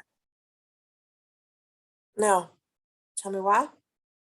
After your father's death, you were orphaned. What happened next? I don't imagine the answer's on those second-rate shoes, Clarice. I went to live with my mother's cousin and her husband in Montana. They had a ranch. A cattle ranch? Horses and sheep. How long did you live there? 2 months. Why so briefly? I ran away. Why, Clarice? Did the rancher fuck you? No, Did he try to? no. Quid pro quo, doctor. Billy is not a real transsexual, but he thinks he is. He tries to be. He's tried to be a lot of things, I expect. You said I was very close to the way we'd catch him. There are 3 major centers for transsexual surgery: Johns Hopkins, the University of Minnesota, and Columbus Medical Center. I wouldn't be surprised if Billy has applied for sexual reassignment at one or all of them and been rejected. On what basis would they reject him? The personality inventories would trip him up. Rorschach, Weschler, house tree person. He wouldn't test like a real transsexual. How would he test? Suddenly, Dr. Lecter snarls, loudly, stretching. Clarice takes a sharp step backward before he smiles, turning his movement into an elaborate yawn. He gathers the papers from his tray. That's enough, I think. Happy hunting. Oh, and Clarice, next time you will tell me why you ran away. Shall I summarize? Yes, doctor. Please. Cut to interior, Mr. Gum's cellar, day. Very close on a cocoon, split along its back as a living death's head moth wriggles tortuously free. Trembling and damp, the new creature clings to a sprig of nightshade. You should try to obtain a list of males rejected from all 3 gender reassignment centers. Pulling back, we see a big wire cage holding several of the moths. They crawl over the hummus floor or feed at honeycombs, wings pumping lazily. In the distant background, the incongruous sound of show music. Check first the ones rejected for lying about criminal records. Continuous moving angle. At about knee level as we leave the cage and begin to travel through this eerie, dimly lit warren of a cellar. As we go, occasionally turning corners or skirting the dark openings of unexplored passages, various objects loom briefly into view overhead: a stainless steel work table, a big sink, jars of chemicals, neat racks of gleaming knives. Among those who try to conceal their past, look for severe childhood disturbances associated with violence. Possibly you'll find a childhood incarceration. Then go to the personality tests. We pass a row of female mannequins, some nude, some wearing colorful leather jackets, designer knockoffs in various stages of completion, and a huge maroon armoire in Chinese lacquer. Its double doors are slightly ajar, a jaunty background. Music is growing even louder. Fats Waller singing Bye Bye Baby. And now we hear something else too, the rapid clicking of a sewing machine. Study their drawings, especially. Billy's house drawings will show no happy future. No baby carriages out in the yard. No pets, no toys, no flowers, no sun. We turn another corner and there's Mr. Gum himself. As we approach, his wide back is to us. He's hunched over an old-fashioned sewing machine, humming cheerfully and working a piece of material that we mercifully cannot see. A female wig rests near him on the head form. He wears a hairnet and a beautiful kimono and pumps the treadle with his bare feet. His females will be more crudely sketched than his males, but he'll compensate by adding exaggerated adornments, jewelry, big breasts, and his tree drawings. Oh, his trees will be frightful. Next to Mr. Gum is an antique phonograph, source of the music. His little dog, Precious, perches by his plump ankles. As we pass Mr. Gum, Precious scurries away from him, panting happily as we follow the little dog down another corridor, music starting to fade behind us.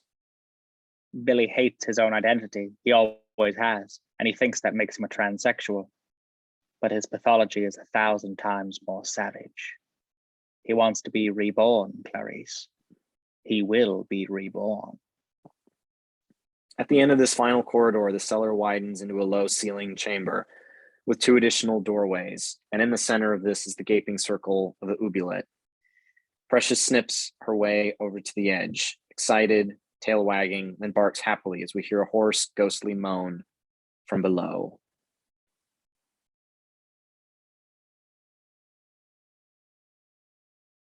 Please. Dissolve 2, interior, Dr. Lecter's corridor, day. Moving angle, Close on Dr. Lecter's slippered feet, which rest on the shelf of a rolling hand truck. Rising along his tilted form, we see that his ankles are linked by steel restraints. His legs, waist, upper torso, and arms are bounded by heavy canvas webbing. Beneath the webbing is a straight jacket, and over his face is a hockey mask. Bad news, Hannibal. Wider angle shows that Dr. Lecter, on the hand truck, is being pushed down his corridor by Barney and back into his open cell. Gourmet Magazine has rejected your recipe for braised kidneys. Cut 2, interior, Dr. Lecter's cell, day. Chilton lounges on Dr. Lecter's cot, casually reading his large stack of private correspondence and making notations with his gold pen on a little pad. Another orderly mops the floor. Perhaps you should have been less specific about what kind. Stand by the toilet, then leave us. Barney props the hand truck into position, then both orderlies go. Chilton finishes another letter, sighs happily. Such a lot of correspondence. I can hardly wait to analyze it in more detail. But first things first. Tossing letters onto the cot, he rises, crosses into the corridor, and bends to remove a small tape recorder from underneath Clarice's desk. He waggles it triumphantly at Dr. Lecter. I thought she might have been looking for civil rights violation in Mig's death, so I bugged you. Not a word to me in all these years, Hannibal. Then Crawford sends his bit of fluff over here and you just turn to jelly. It's too pathetic. Side angle. Two shot as Chilton, back in the cell, leans tauntingly close to the front of Dr. Lecter's mask. You still think you're going to walk on some beach and see some little birdies? I don't think so, Hannibal. I called Senator Ruth Martin, and she never heard of any deal with you. She never heard of Clarice Starling either. They scammed you, Hannibal. Close on Dr. Lecter's glittering eyes behind their slits. When Crawford gets through milking you, he's giving you to Baltimore homicide for the Raspale murder. And they're preparing some special surprise for you right now in my electroshock room. Dr. Lecter's point of view, framed by eye slits, first looking at Chilton's moving lips, then lowering to his soft, white, inviting throat. The Starling bitch wants you to rot in here in this little box till your teeth fall out in your soiling diapers. You've seen the old ones, Hannibal? They weep when their stewed peaches get cold. That'll be you too. Unless you trade with me. Favoring Chilton as he sits chummily on the table. There never was a deal with Senator Martin, but there is now. I've been on the phone for hours, Hannibal.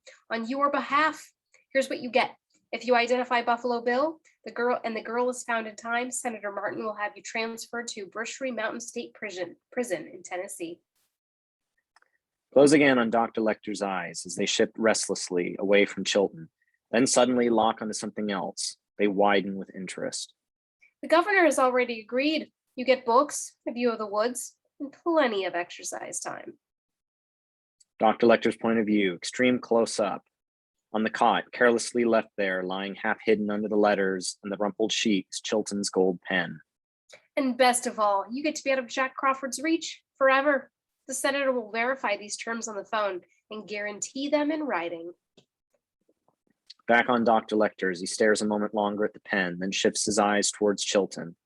We can almost hear his brain clicking. In exchange, I get your full cooperation in publishing a professional account of this. My successful interview with you. You publish nothing, and I get the exclusive access to any material from Catherine Martin. So, do you accept my demands? Answer me, Hannibal. A beat. Dr. Lecter is silent. Chilton sticks his face into shot, almost intimately close to the mask. He's agitated. You'll answer me now, or by God, you'll answer to Baltimore homicide. Who is Buffalo Bill? I'll tell the senator herself, but only in Tennessee. Cut to interior, Johns Hopkins, Gender Identity Clinic, day. Moving angle is the very impatient Crawford, clutching a folder, strides down a hall beside Dr. Danielson, early 50s, severe, and a lab coat. Nurses, doctors glance as they pass. I'm not having a witch hunt here, Mr. Crawford. Our patients are decent, non-violent people with a real problem. Dr. Janison, the man we want was never your patient. It would be someone you refuse because he tried to conceal a record of criminal violence. Please, doctor, time is eating us up. Just show me the ones you turned away. Danielson enters a cramped stainless steel nurse's gallery with Crawford's following and pours himself a cup of coffee. Examination and interview materials are confidential. We've never violated an applicant's trust, and we never will. You want to see a violation? This is a violation. Takes a black and white photo from his folder, slaps it down in front of Danielson. From our angle, we can't see it clearly. Her name is Kimberly Jane Emberg. She was just ID'd. I met her on a slab in West Virginia. Sometime tomorrow or tomorrow night, he's going to do the same thing to Catherine Martin. That's a childish bullying stunt, Mr. Crawford. I was a battlefield surgeon, so you can put away your picture. Burroughs sticks his head in, looking for Crawford. Phone, Jack.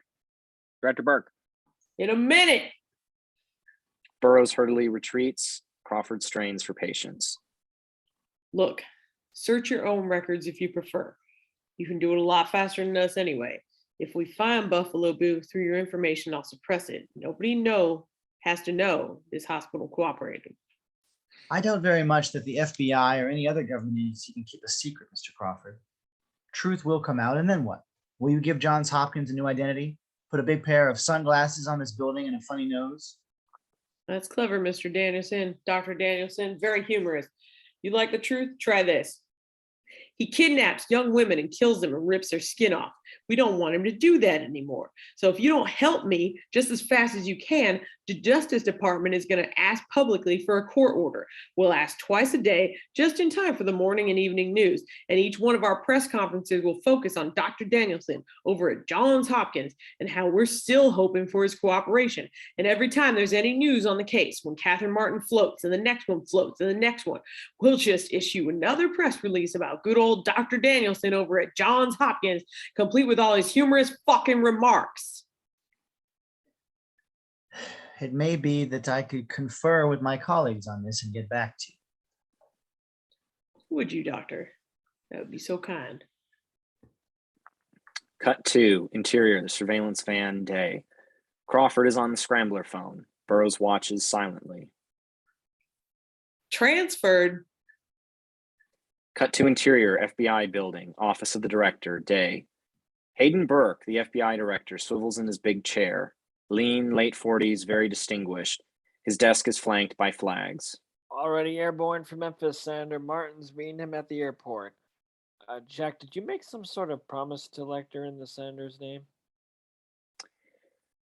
Listening to the answer, he looks uncomfortably across his desk at Paul Krendler, the Deputy Attorney General, 40, very tanned, modish haircut. Krendler is irritable, impatient. We're going to have to talk about this, Jack. The senator's mad as hell. Paul Krendler's over here from Justice. She's asking him to take charge of Memphis. I know that, but you're still in command of the task force, and Lecter's plane can still be ordered back. It's your call, Jack, but I want it now. Cut back to interior, the surveillance van, day. Burroughs starts to make an objection, but Crawford stills him with a hand motion. He is taut, frustrated. Long pause. Let him land. Cut 2, interior, Clarice's dorm room. Doorway, day. Clarice opens her door, stares out at Crawford. She's just slipping on her blazer over her shoulder holster. She's furious. Jonas killed her, hasn't he? That slimy little bastard. We were so close with Lecter, and now our last chance is gone. Let's get some coffee and talk.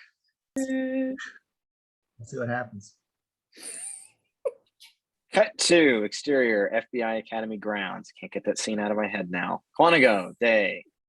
Moving angle on Clarice and Crawford as they walk along the sidewalk, sipping from paper cups. Sippy paper cups. The surveillance van trails them slowly, radios crackling. Are you in trouble over this, Mr. Crawford? Can Senator Martin do something to you? I'm 53, Starling. If I found Jimmy Hoffa on national TV, I'd still have to retire in 2 years.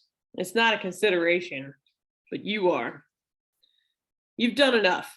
If I keep you out of school any longer, you'll be recycled. It'll cost you 6 months at least. I can guarantee you readmission here, but that's about it. Now's your chance, Starling. Go back to class. Leave Bill to me. He didn't want me chasing him. You shouldn't have taken me to that funeral home. He looks at her steadily, then nods. They walk on. Lecter still has the key, and I know he is. I'm sorry, Lecter still is the key. I know he is. Whatever he told me about Bill is just as good now as it was before. Or just as worthless, but I want you in Memphis, close to him. Maybe when he gets tired of toying with Senator Martin, he'll talk to you. There's a plane waiting for you now at the airstrip. She smiles at this acknowledgement. He never thought she'd quit. I lied to Lecter. I'll need some kind of peace offering. Can I get the drawings from his cell? Good idea. Meantime, try to get a feel for Catherine Martin, her apartment, her friends, how he might have stalked her. I'm going to the other two clinics, Minnesota and Ohio. Now's the hardest part, Starling. Use your anger. Don't let it keep you from thinking. Just keep your eyes on Catherine. We got less than 30 hours. Mr. Crawford, can those cops down there handle Dr. Lecter? They'll use their best men, but they better be paying attention. Cut 2, interior, Air National Guard hangar, Memphis, Tennessee, day. Clothes on Dr. Lecter. Behind his mask, the alert, searching eyes. Because he will. Officers Pembry and Boyle, two sturdy, well-armed veteran prison guards, are checking Dr. Lecter's restraints with clever, careful fingers. Welcome to Memphis, Dr. Lecter. I'm Officer Boyle. This is Officer Pembry. We aim to treat you just as nice as you treat us. Act like a gentleman, you'll get 3 huts and a coat. Caught.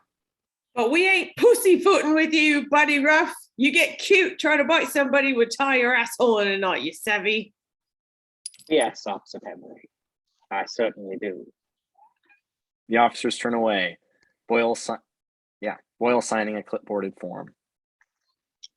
Shit, he just no broke dick. Won't be no trouble at all if he don't flip out. Dr. Chilton?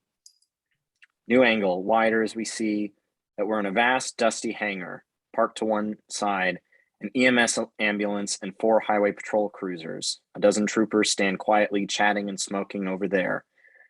Prentice is pacing patiently, casting anxious glances towards the open hangar doorway. If you'll please sign right here, sir, we'll have us a legal transfer. Chilton instinctively pats his shirt pocket for his gold pen. It's gone. He searches other pockets with growing unhappiness.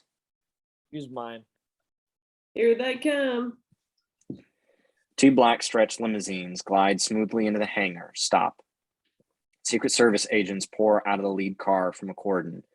A driver opens the rear door of the second car, and Krendler steps out, followed by the senator's assistant with a briefcase, followed as last by the senator herself. Barely glancing around, she strides towards Lecter. New angle, Dr. Lecter and Senator Martin as she stops, struck by the bizarre spectacle of his restraints. The others instinctively keep a distance, but Chilton, with theatrical relish, unstraps and removes Dr. Lecter's mask. Senator Martin, meet Dr. Hannibal Lecter. They stare at one another for a long moment. The senator, tense, almost haggard, the madman with his unearthly poise. Dr. Lecter, I've brought an affidavit guaranteeing your new rights. You'll want to read it before I sign. Her assistant unsnaps his briefcase, reaches for the form. I won't waste yours or Catherine's time bargaining for petty privileges. Clarice Starling and that awful Jack Crawford have wasted far too much already. I only pray they haven't doomed the poor girl. Let me help you now, and I'll trust you when it's all over. You have my word. Paul? Krendler raises a pad, poised to take notes. Buffalo Bill's real name is William Rubin. I met him just once. He was referred to me in April or May 1980 by my patient Benjamin Raspale. They were lovers, you see. But Raspale had become very frightened. Apparently Rubin had murdered a transient and done things with the skin. He thought if I could cure Billy, then Billy would be safe from the police, and he's safe from Billy. Obviously, he was wrong.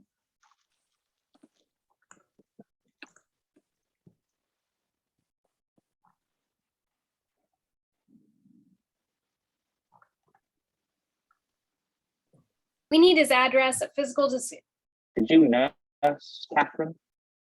What? Did you breastfeed her? He flicks his tongue obscenely. You son of a. The senator stills him with a hand. She is trembling. Yes, I did. Happened your nipples, didn't it? 6'1", strongly built, but 190 pounds. Hair brown, eyes pale blue. He'd be about 35 now. He said he lived in Philadelphia, but he may have lied. That's really all I can remember, Senator. But if I think of any more, I will let you know. Let's go with it. They start towards the car, but he calls out, stopping her. Senator Martin, you can't trust Jack Crawford or Clarice Starling. It's such a game with these people. They're determined to get the arrest for themselves. The collar, I think they say. Thank you, Doctor. I'll keep it in mind. Oh, and Senator, love your suit. Dissolve to interior, Mr. Gum's basement. Day, dimly lit. Clothes on scraps of food. Peas, chicken bones lying on the cement floor of the pit near the foiled tray of a TV dinner. Close enough to fuck is close enough to fight. Catherine is hunched over in concentration. The plastic toilet bucket is on her lap, and she has yanked down its cotton string. Got my legs around your neck, you goddamn creep. I'll send you home to Jesus. Her fingers are trying to tie a chicken bone to the bucket's handle where it meets the string. The other end of the string is tied to her wrist. She stands, gathers the coiled string in one hand, and swings the bucket by its handle, calculating this distance up to the basement floor. Okay, precious, time for a treat. She hurls the bucket upward. At the lip of the oubliette, the bucket sails out, bounces loudly, then falls back inside. Angle on the dog Precious, who is elsewhere in the basement, worrying a toy. She cocks an ear, making a low growl, then sets off to investigate. Down in the pit, Catherine swings the bucket again, trying another cast. The bucket lands 2 feet beyond the pit's edge, rolls a bit, stops. Precious trots up, then pauses, staring curiously towards, very low-angle dog's point of view, the enticing chicken bone 6 feet away. It twitches as Catherine tugs on the string, edging the bucket back towards the pit. Precious, with her tail wagging, barks, greedy but suspicious. Woof. Catherine stares upwards, pulls again, even so gently, at the string. Precious, come on, boy. Nice yummy bone. Come on, you little shit. Precious edges reluctantly closer, then suddenly rushes in, seizing the bone in her teeth. She tries to run away with it, but Catherine is pulling her towards the hole, working her like a hooked fish. Her toenails scrabble as she tries to stop. Catherine stares desperately, unable to see how she's doing. Hang on, boy, hang on. Precious still fights for the bone, growling as the bucket rocks precariously on the edge of the pit. A long seesaw battle until finally, when one of her forelegs slips momentarily into the hole, she panics and lets go. Bucket flops over the edge. Catherine crouches, covering her head as the bucket bounces off her. No! The little dog, furious, barks down at her, then trots away in disgust.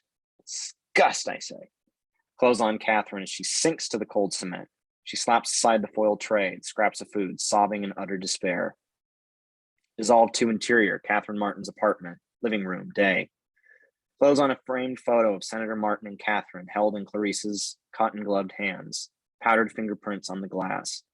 Clarice glances up from the photo, smiles disarmingly at a young state trooper sitting in Catherine's easy chair. He smiles back at her, then relaxes, returns to his newspaper. He also wears gloves. Cut to interior kitchen. Clarice closes the refrigerator door, glances around. A big reel-to-reel tape recorder has been set up on the breakfast counter, attached to Catherine's phone. 2 new red phones are hooked up as well. Cut to interior bathroom. Clarice slides open the medicine cabinet's mirror, looks inside. She reaches in, pokes carefully amongst the lotions. Cut to interior, attic crawl space. The ceiling hatch bangs open, sending up dust clouds. Clarice, lit from underneath, pokes her head through, looking around. Cut to interior bedroom, flat on her back. Clarice wriggles out from under Catherine's bed. She sits up, brushing dust from her face and hair. Cut to interior bedroom. Close on an open, multi-tiered jewelry box resting atop a bureau, as Clarice's fingers pick through costume jewelry. Clarice closes the box and is just turning away when a figure suddenly looms into shot, giving her a bad start. She cries out softly. Senator Martin is revealed, staring at her suspiciously. Who are you? Please, I thought the police were through in here. Clarice Starling, Senator, FBI. Clarice Starling. Paul, would you come in here, please? Krendler enters from the hallway, looks at Clarice. Miss Starling, you may know the Deputy Attorney General, Mr. Krendler. Paul, this is the trainee that Jack Crawford sent to lecture. She lied to him, pretending to have my authority, and thus jeopardized this entire investigation. Now she has the further gall to invade my daughter's privacy, again without permission. If her little games have killed my baby. Overcome, she hurries from the room. Krendler shuts the door behind her, points sternly at Clarice.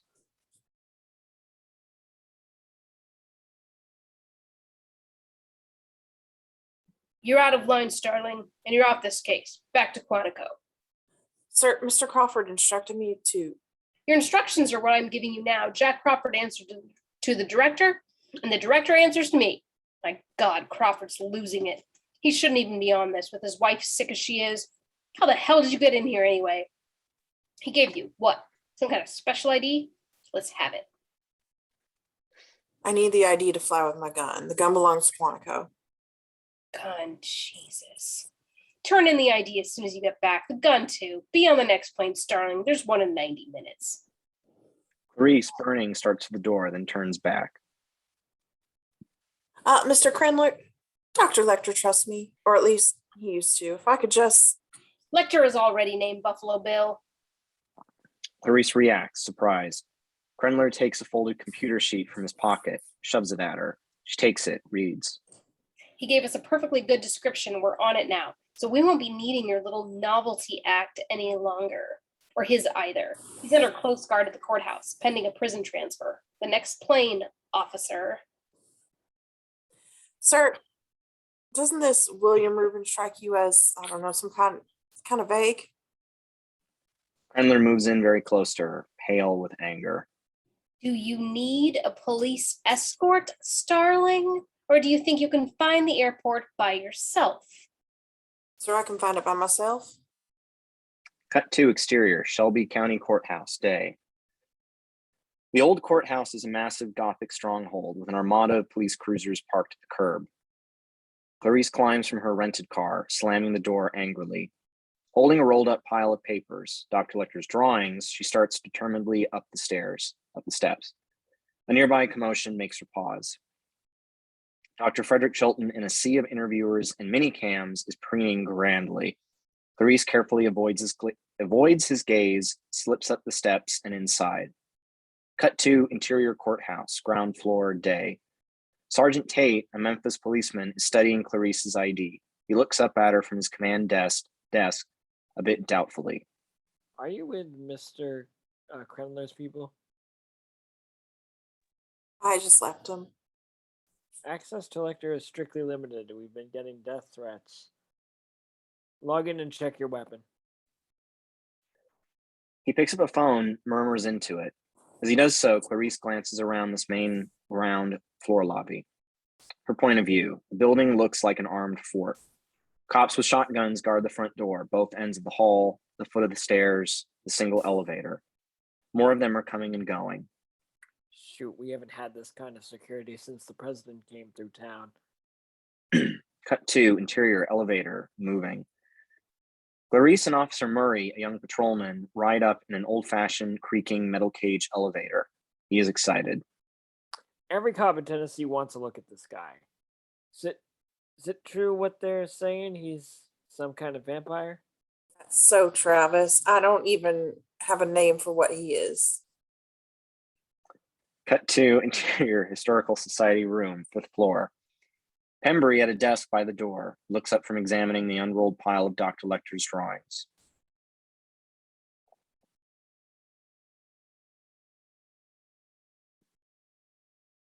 Why, yes, I know the rules. I've questioned them before. He waves her on her way, but retains the drawings for now. Moving angle with Clarice as she crosses the big, spare, white octagonal room. A massive temporary iron cage has been installed. Officer Boyle sits facing its barred door.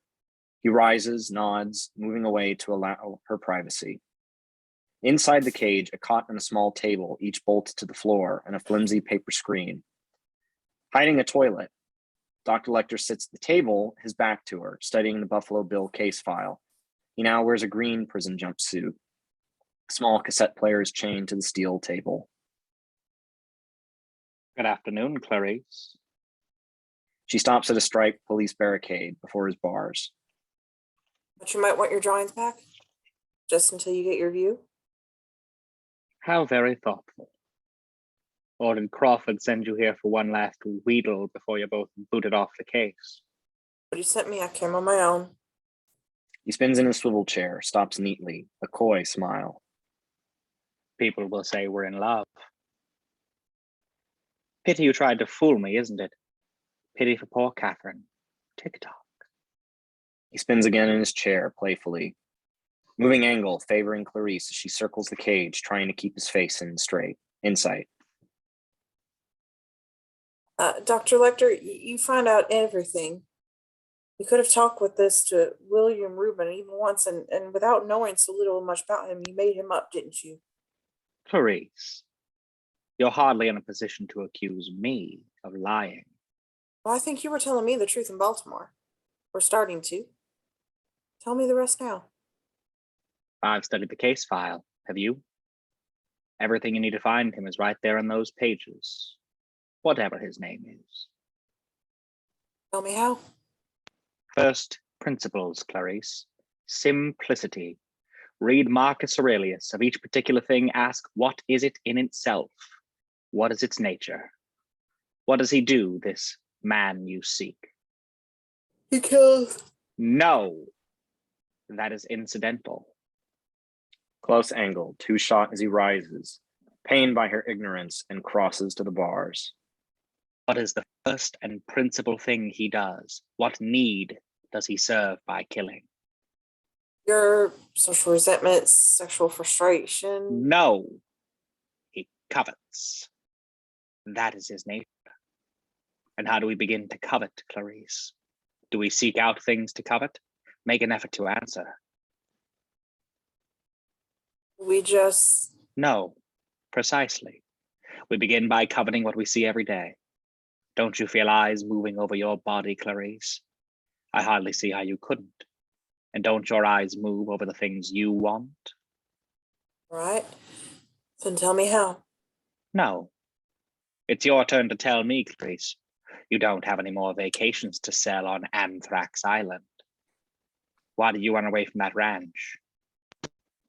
Dr. Lecter, when there's time, I'll be sure to. We don't reckon time the same way, Clarice. This is all the time you'll ever have. Later. Listen, I'll I'll promise. listen now. After your father's murder, you were orphaned.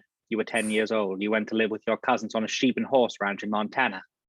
And one morning I just ran away. She turns from him. He presses closer, gripping the bars. not just, Clarice. What set you off? What time did you start? Early, still dark. Then something woke you. What? Did you dream? What was it? In flashback, the 10-year-old Clarice sits up abruptly in her bed, frightened. She's in a Montana ranch house. It's almost dawn. Strange, fearful shadows on her ceiling and walls. A window partly fogged by the cold. Eerie brightness outside. I heard a strange sound. What was it? The child rises, crosses to the window in her nightgown, rubs the glass. I didn't know. I went to look. High angle, second story. Child's point of view. Shadowy men, ranch hands, are moving in and out of a nearby barn, carrying mysterious bundles. The men's breath is steaming. A refrigerated truck idles nearby, its engine adding more steam. A strange, almost surrealistic scene. Screaming. Some kind of screaming, like a child's voice. The little girl is terrified. She covers her ears. What did you do? Got dressed up, turned down the light. I went downstairs, outside. The little girl in her winter coat slips noiselessly towards the open barn door. She ducks into the shadows to avoid a ranch hand who passes her with a squirming bundle of some kind. He goes into the barn and she edges after him reluctantly. Crept into the barn. I was so scared to look inside, but I had to. The little girl's point of view as the open doorway looms closer.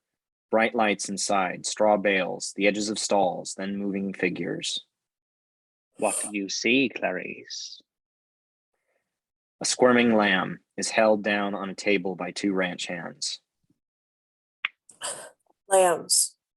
The lambs were screaming. A third cowboy stretches out the lamb's neck, raises a bloody knife, just as he's about to slice its throat. Back to the adult Clarice, staring into the distance, shaken, still trembling from the child's shock. We see Dr. Lecter over her shoulder, studying her intently. They were slaughtering spring lambs, Yes. They were screaming. so you ran away. No. First I tried to free them. Open up the gate of their pen, but they wouldn't run. They just stood there, confused. They wouldn't run. But you could. You did. One lamb. And I ran away as fast as I could. In flashback, a vast Montana plain, and crossing this, a tiny figure. Little Clarice holding a lamb in her arms. Where were you going? No, I had no food, no water.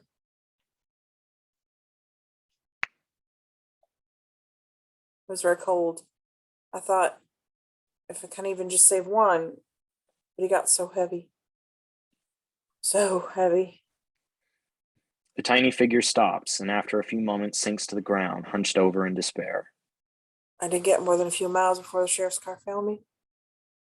Rancher was so angry he sent me to live with the Lutheran orphanage in Bozeman. Never saw the ranch again. What became of your lamb? Clarice.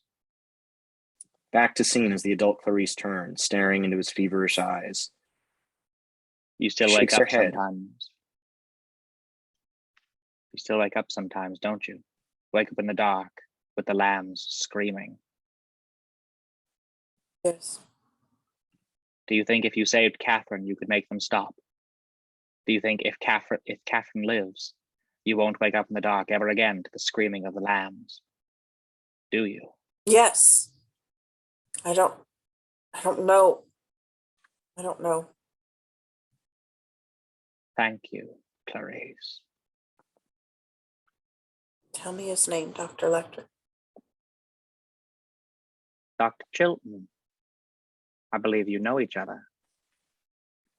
New angle as Clarice turns, startled, and the fuming Chilton seizes her elbow. Pembry and Boyle are beside him, looking grim. Out. Let's go. Sorry, ma'am. We got our orders to put you on a plane. Clarice struggles, pulling free of them for a moment. Brave Clarice. Will you let me know if ever the lambs stop screaming? Yes, I'll tell you. Promise. Then why not take your case file? I won't be needing it anymore. He holds out the file, arm extended between the bars. She hesitates, then reaches to take it. Very close angle, slow motion as the exchange is made. His index finger touches her hand and lingers there just for a moment. Dr. Lecter's eyes widen, crackling at this touch, like sparks in a cave. Goodbye, Clarice. Clarice, hugging the case file to her chest, stares back at him as the men crowd in on her, pushing her away. Her point of view moving as Dr. Lecter, head cocked in a smile, slowly recedes. Dissolve 2, interior garment sweatshop day. Moving angle. Mr. Gumm's point of view as he pushes a rolling rack of completed leather garments, each wrapped in plastic, down an aisle. Sound of many sewing machines all clattering at once as he passes row on row of work tables. The seamstresses, mostly Black or Hispanic, glance up as he passes, then quickly avert their eyes, his presence disturbing them in some nameless way. A thin foreman in a flowery shirt sees him approaching. He rises from his desk and comes over cheerfully as the rack rolls to a stop. Hello, dear. Punctual as always. And what have you brought us today? He seizes one of the dangling jackets, pulling up the plastic wrapper. He examines it, stroking the sleeve. Oh, marvelous. You know, I always say you're the Leonardo of leather. Oil. Pardon? You're leaving oil on the skin. The foreman, sorry, so good. The foreman quickly releases the jacket. Of course, you'll be wanting your. Mr. Gumb's hand reaches into shot, snatching an envelope from him. The foreman is watching him walk away as the seamstress comes over to take the rack of garments. The foreman is vaguely troubled but shakes it off. He strokes the jacket again, admiringly. I wish we had a dozen like him. Sound upcut. Glenn Gould playing box. Variations. Oop, there goes my headphones. There we go. Cut to interior Memphis International Airport, lounge area, dusk. Clarice and a line of other passengers is moving slowly towards a departure ramp. Through a huge plate glass window, we can see her plane. She glances back over her shoulder at a pair of uniformed cops, brawny and impassive, their arms folded, waiting to make sure she board the flight. Clarice sighs, turning warily back towards the jetway. The bot continues as we cut to interior Shelby County Courthouse, Historical Society room, night. Clothes on a steaming, rather elegant dinner tray being carried by Pembry as he approaches Dr. Lecter's cell. Ready when you are, Doc. In the cell, the Bach is issuing from the cassette player. Beside it on the table, the pile of Dr. Lecter's drawings. The top one is an accurate, sensitive portrait from memory of Clarice. Beyond the table, we see Lecter's shadowy form seated behind the paper screen. He calls out from there. Just another minute, please. Pembry grunts, sets the tray down.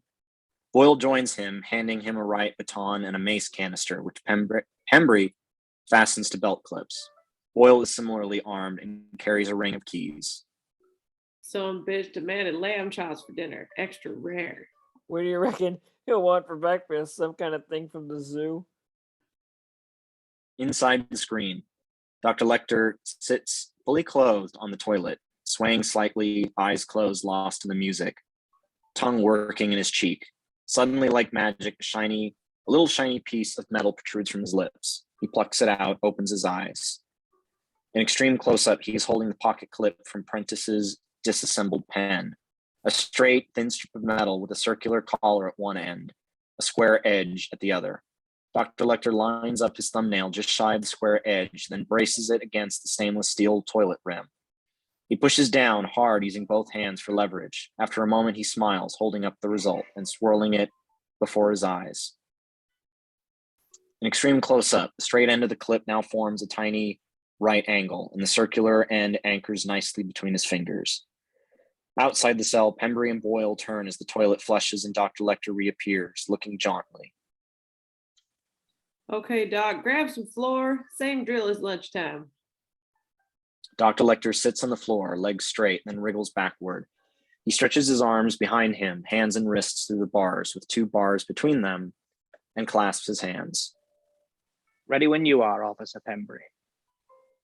Pembry comes around the cell to squat behind Dr. Lecter. He tugs his hands farther out, rather roughly, handcuffs his wrists. He shakes the cuffs, making sure of them, then nods to Boyle.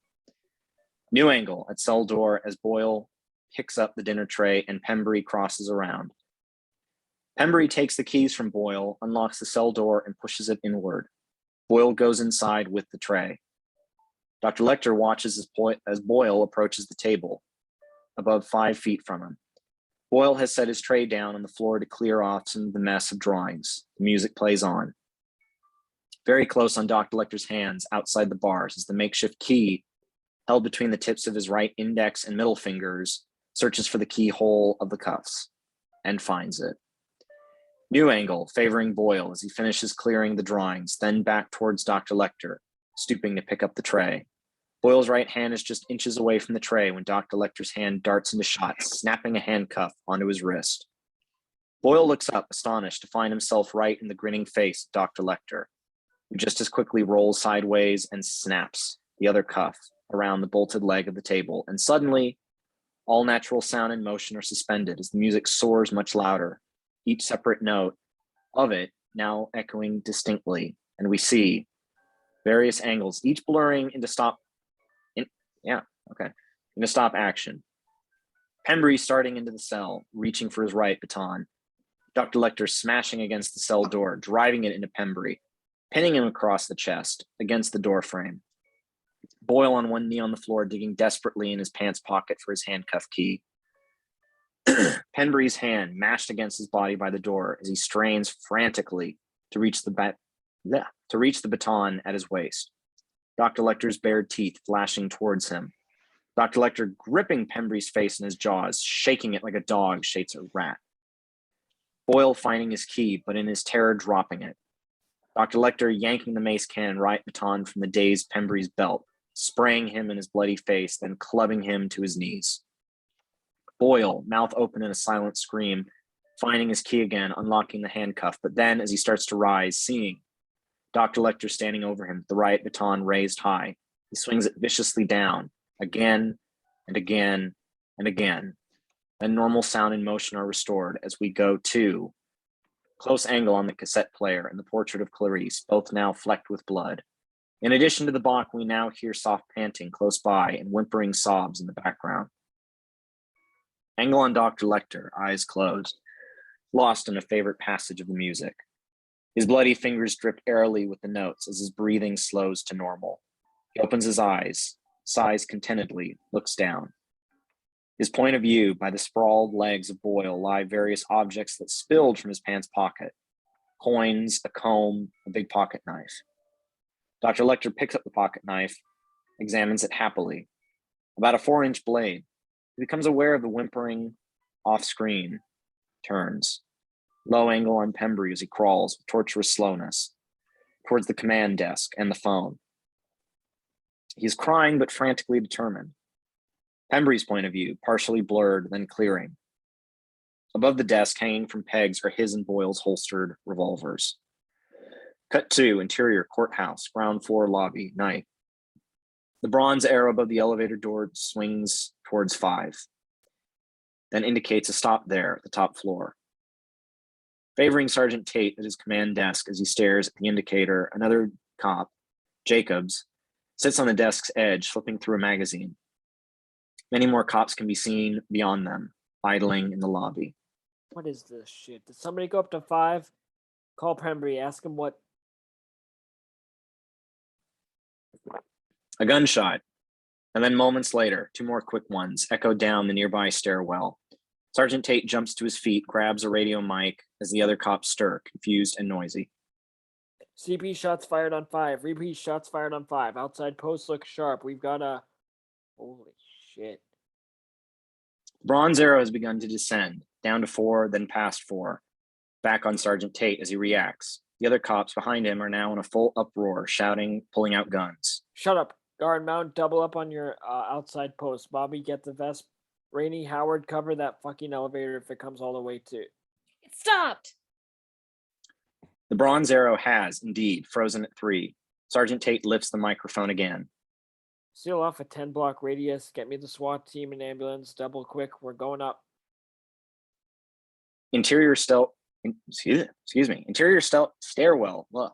Night, dimly lit. High angle on Sergeant Tate as he leads a 5-man squad, all in bulletproof vests, up the stone stairs. They move fast but carefully, covering each other from landing to landing with drawn revolvers, shotguns. The distant back music makes a ghostly echo in here, or Bach music. Interior 3rd floor corridor, night. A thin rectangle of light on the floor from the open elevator door. We can't see inside. The music sounds closer.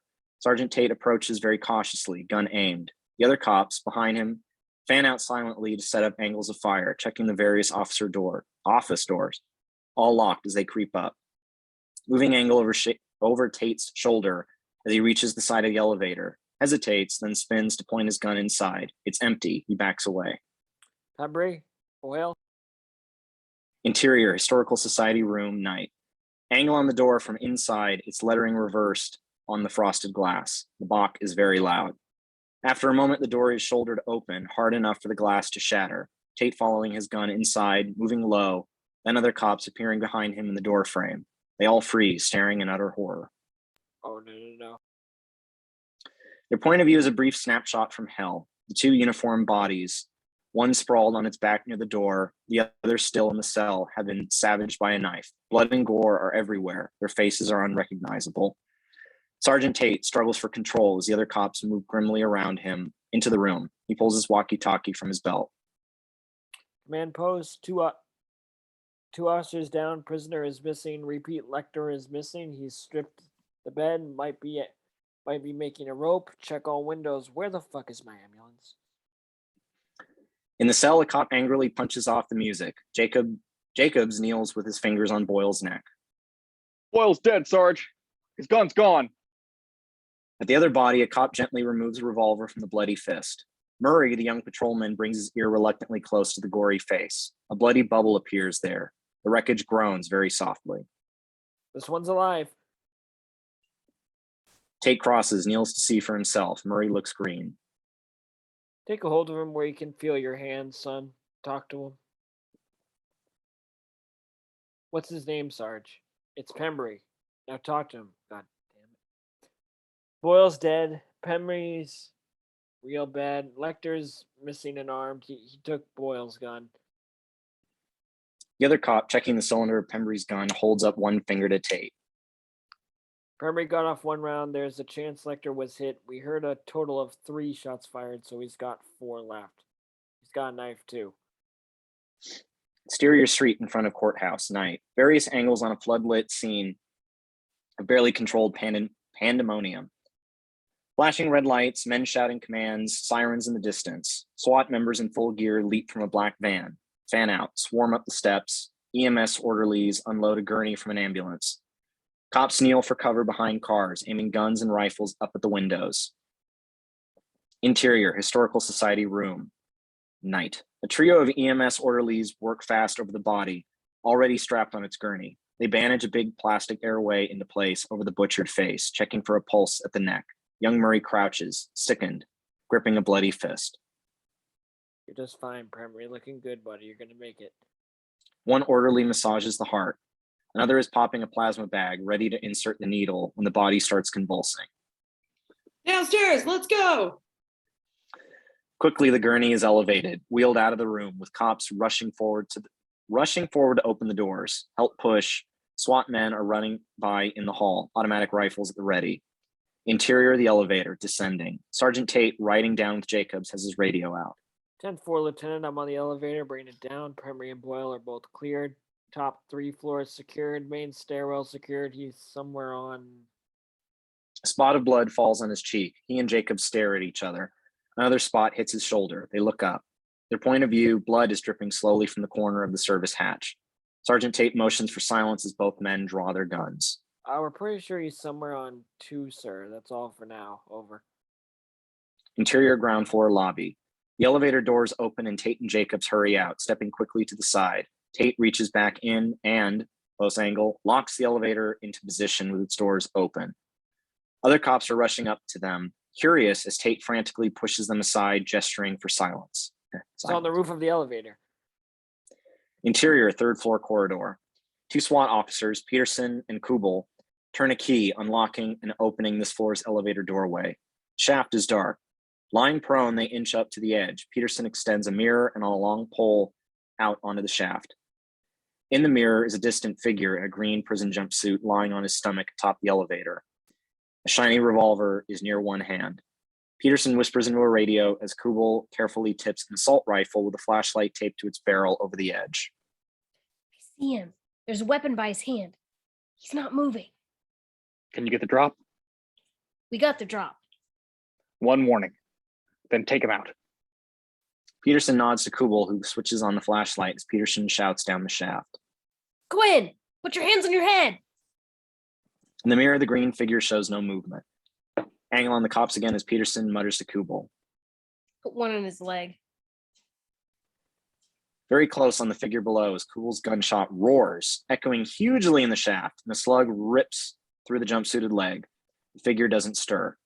Peterson, staring down the shaft, raises his mic again. No movement. Okay, Johnny. Hold your fire. Interior ground floor lobby.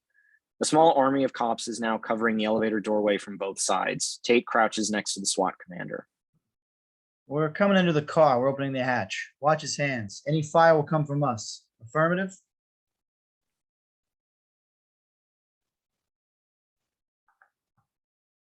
Got it. God damn it. SWAT Peter. commander hands his radio to another cop, then looks at Tate. A long, tense moment. Then he waves a signal. Moving angle as we follow a picked team of 4 SWAT cops in full body armor, rushing into the elevator car. 2 men move to the corners, aim assault rifles at the ceiling. Third man sets a step ladder in place, and the 4th man, armed with a big Colt, hurries up the ladder and unclips the hatch. Close on the service hatch as the hinged cover drops open and a body tumbles through, dangling head first until it's caught at the waist. We see the back of the head. Sergeant Tate shoulders through the SWAT cops for a closer look. He turns towards the SWAT commander, astonished. That's Pembry. Interior, EMS ambulance moving. In the rear chamber, a young EMS attendant is bracing against the vehicle's sway. Behind him, the stretched form of his patient, and through a curtained opening, curtained opening, the driver. Sound of the siren. He's comatose, but his vital signs are good. Pressure's 130/90. Yeah, 90. Pulse 85. Behind him, in slightly blurred focus, the bloody figure sits slowly upright. His convulsions have stopped, but he's got so much loose skin on his face, it's hard to tell. Suddenly, he stops, becoming aware of a strange hissing. He turns, puzzled. Pocket knife blade in Lecter's fists flashes high in the air. Exit 6 lane freeway, night. Moving angle on the EMS ambulance as it races along normally, its sirens blazing, the heavy flow of traffic parting to make way for it. Then suddenly it begins to weave erratically, changing lanes before drifting dangerously to a full stop, almost sideways. Cars swerve to avoid hitting it, honking angrily. Closer angle on the stopped ambulance. After a long, still moment, the windshield wipes come on incongruously, then stop. And the siren is shut off and the flashers. The ambulance starts rolling again, at first jerkingly, then with increasing speed. We follow it for several more moments until it passes, and we linger on a big green interstate sign that reads Memphis International Airport, 2 miles. Oh shit. Close angle through ambulance windshield. Dr. Lecter's face is slowly revealed as he wipes across it with a fistful of gauze, tossing it aside. Dissolve to exterior Montana plain, dusk, and flashback. Moving angle rushing with dizzy swiftness over the prairie, over waving grass, a long passage before we come at last to the girl Clarice, sitting with her lamb hunched in despair. She rises, her face tear-stained, and turns from us. Holding the lamb, she starts back the way she came. Exterior, county dirt road, night. Moving angle, very rapid, down this road, coming at last to a stopped highway patrol car. Clarice with her lamb is standing in the car's headlights. She starts warily towards the sheriff. Exterior, ranch barnyard. Crane angle, sweeping rapidly down into the barnyard towards the arriving highway patrol car as it stops, rushing to the little girl as she steps from the car holding the lamb. The dark figure of the rancher enters frame. As he roughly takes the lamb from her, we hold on a close-up of her face, stunned, blank. She exits frame. Exterior barn, night. Clarice's point of view as she walks towards the open barn doorway. He looms closer. The rancher is revealed, a shadowy figure pinning the lamb on the killing table. His knife hand sweeps up high, then holds. He turns to camera, his face breaking into the light. And it is the face of Dr. Lecter. He smiles, his terrible smile at the young Clarice. Cut to interior FBI dorm, payphone and hallway. Moving angle, coming in very close on the adult Clarice's face, shocked, devastated, as she stands alone by the dangling receiver. Interior shower stall, FBI dorm. Goes on a shower head as water suddenly blasts out. Clarice moves into shot as she scrubs her face and hair compulsively, almost desperately, unable to get clean. They found the ambulance. Interior, Clarice's dorm room. Clarice is hunched on her cot in a bathrobe, her hair wet. The Buffalo Bill case file, a thick bundle, rests by her feet. Ardelia hovers anxiously nearby. In the parking garage at Memphis Airport, the crew was dead. He killed a tourist too, got his clothes, cash. By now he could be anywhere. Clarice looks up. Her eyes are red rimmed with exhaustion and something close to despair.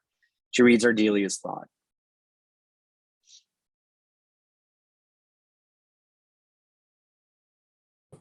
No, he won't come after me.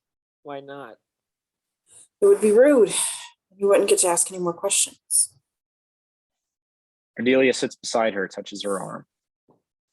Clarice, you did the best anybody could have for Catherine Warren. You stuck your neck out for her, and you got your butt kicked for her, and you tried. It's not your fault it ended this way. The worst part, the things that makes me crazy is that Bill is right in front of me, only I can't see him. Lecter said everything I need to know is right here in those pages. Lecter said a lot of things. He's here, Ardelia. Cordelia stares back at her. Sound upcut, the low throb of a washing machine. Interior, laundry room, academy dorm.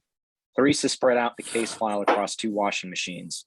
Ardelia, cross-legged on a dryer, studies another pile of forms. Nearby is their laundry basket, detergent box. Hey, is this Lecter's handwriting? She'll, with its location markings for the kidnapping and body dump sites? Reese takes it, looks. Insert the map with newly inked words in Dr. Lecter's precise, elegant hand. Clarice, doesn't this random scattering of sites seem overdone to you? Doesn't it seem desperately random, like the elaborations of a bad liar? Ta, Hannibal Lecter. New angle, 2 shot as Clarice looks up at Ardelia, puzzled but excited. Desperately random. What does he mean? Not random at all. Maybe there's some pattern here. But there's no pattern. There's no connection. Not among any of these places. The computers would have nailed it. They're even found in random order. Well, except for the one girl. What girl? The one who was weighed down. Where is she? Fred something. They search among the inserts. Clarice finds the graduation photo. Patricia Bimmel from Belvedere, Ohio. Frederica Bimmel from Belvedere, Ohio? Yeah, that's what I said. The Yeah. first girl taken, but the third body found. Why? Are you stealing my lines? Sorry, it's a yeah, because she didn't drift. He weighed her down. So that's what was weighing my mind down. But why he didn't weight the others? Clarice moves, on fire, unable to keep still. What the hell did Lecter say about first principal said simplicity. What does this guy do? He covets. How do we first start to covet? We covet what we see. She stops, turns. She grabs the photo of Frederica from Ardelia, stares at it. She looks up, trembling. Every day. Hot damn, Clarice. He knew her. The interior, FBI building, office of the director. Clarice and Crawford are seated in front of Director Burke, who's at his desk. Another chair is empty because Krendler is pacing. All 4 are nearing their boiling points. Maybe he lives in this. Maybe Belvedere, Ohio, too. Maybe he saw her every day and killed her just sort of spontaneously. Maybe he just meant to give her a 7-Up and talk about the choir, but then Starling. But then he had to cover up. Maybe it could make her seem like all the rest of them. That's what Lecter was hinting.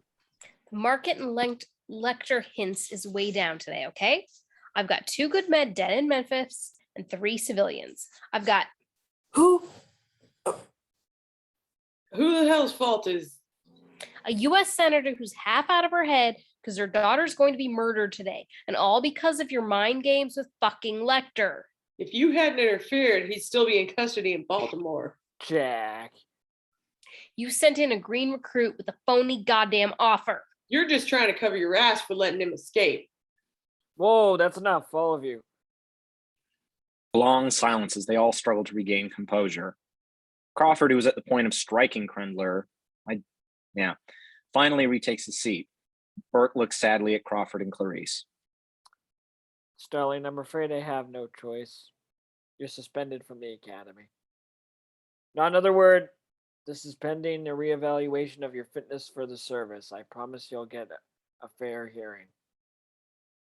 Jack, you're ordered to take compassionate leave. You'll spend the rest of the day briefing the AG's office, then transfer command off the task force effective by 1800 hours. I'm sorry, Jack. Go home. Take care of Bella.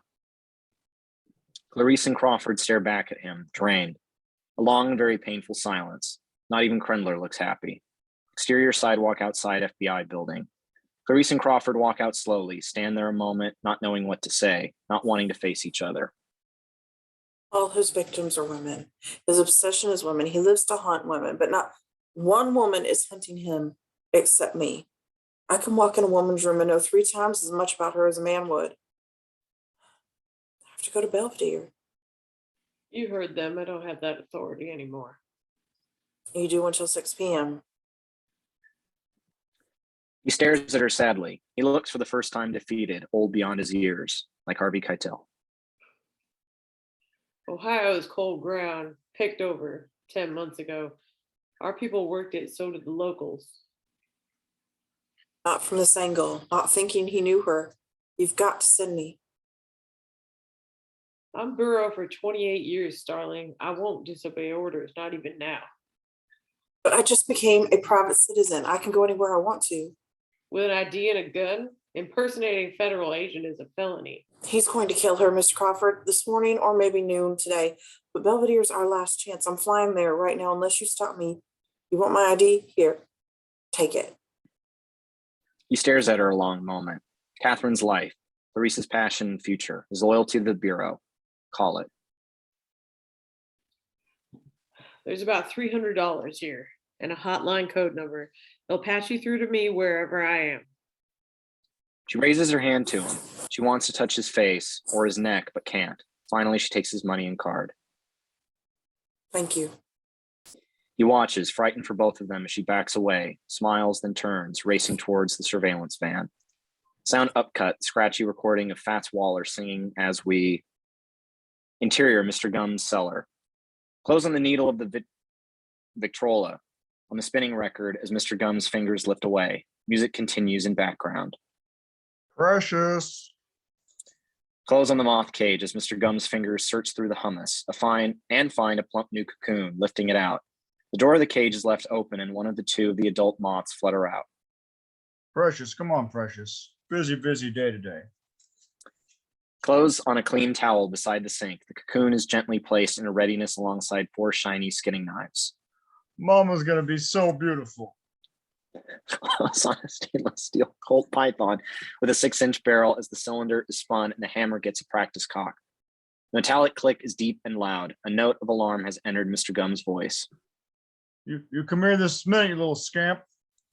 Low angle on Mr. Gumm wearing the kimono as he walks through his sewing workroom. His back is to us. He is looking anxiously under the furniture. He stops, straightens, genuinely scared. Precious. Low angle over the pit opening towards Mr. Gumm as he stops at one of the doorways of the ubulit chamber. He stares inside, his face in shadows. Sweetheart.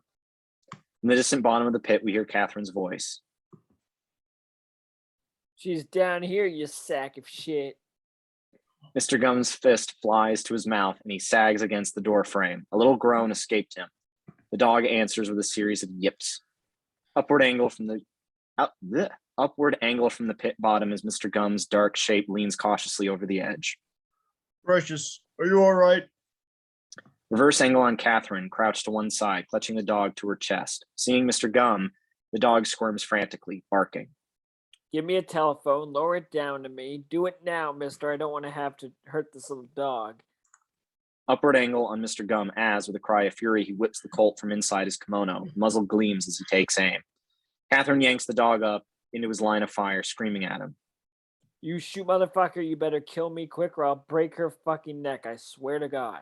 No! Tucking the dog under one arm, she grabs its muzzle, twisting the head. The dog whines piteously. Back off, you son of a bitch. Back off.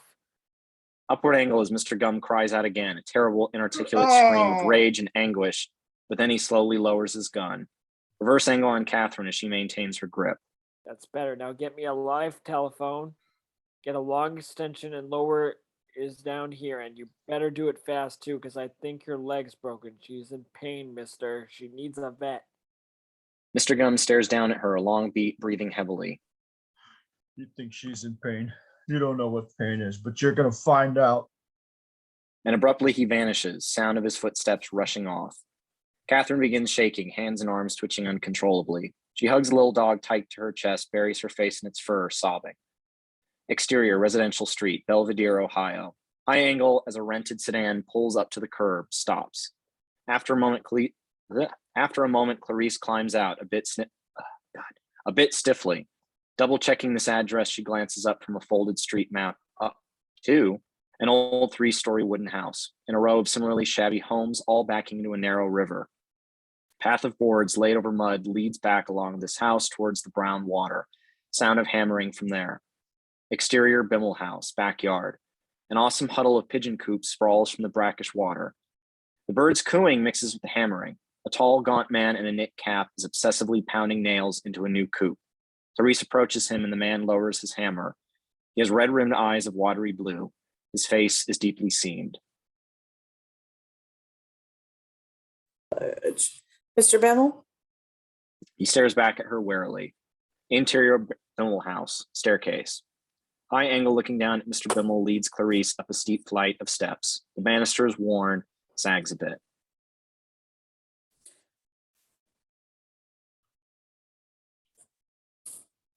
Mr. Bimmel? Like 15 people. I didn't even hit that.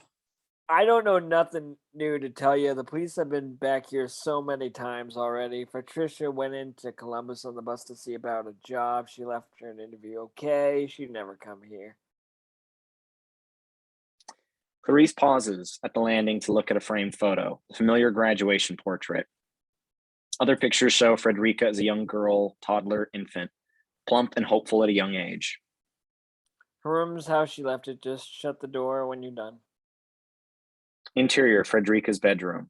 Clarice's point of view, moving slowly as she takes in flowery chintz curtains, posters of Madonna and Blondie, a twin bed with worn stuffed animals on the pillow, a big sewing machine in the corner. Clarice turns, absorbing nuances.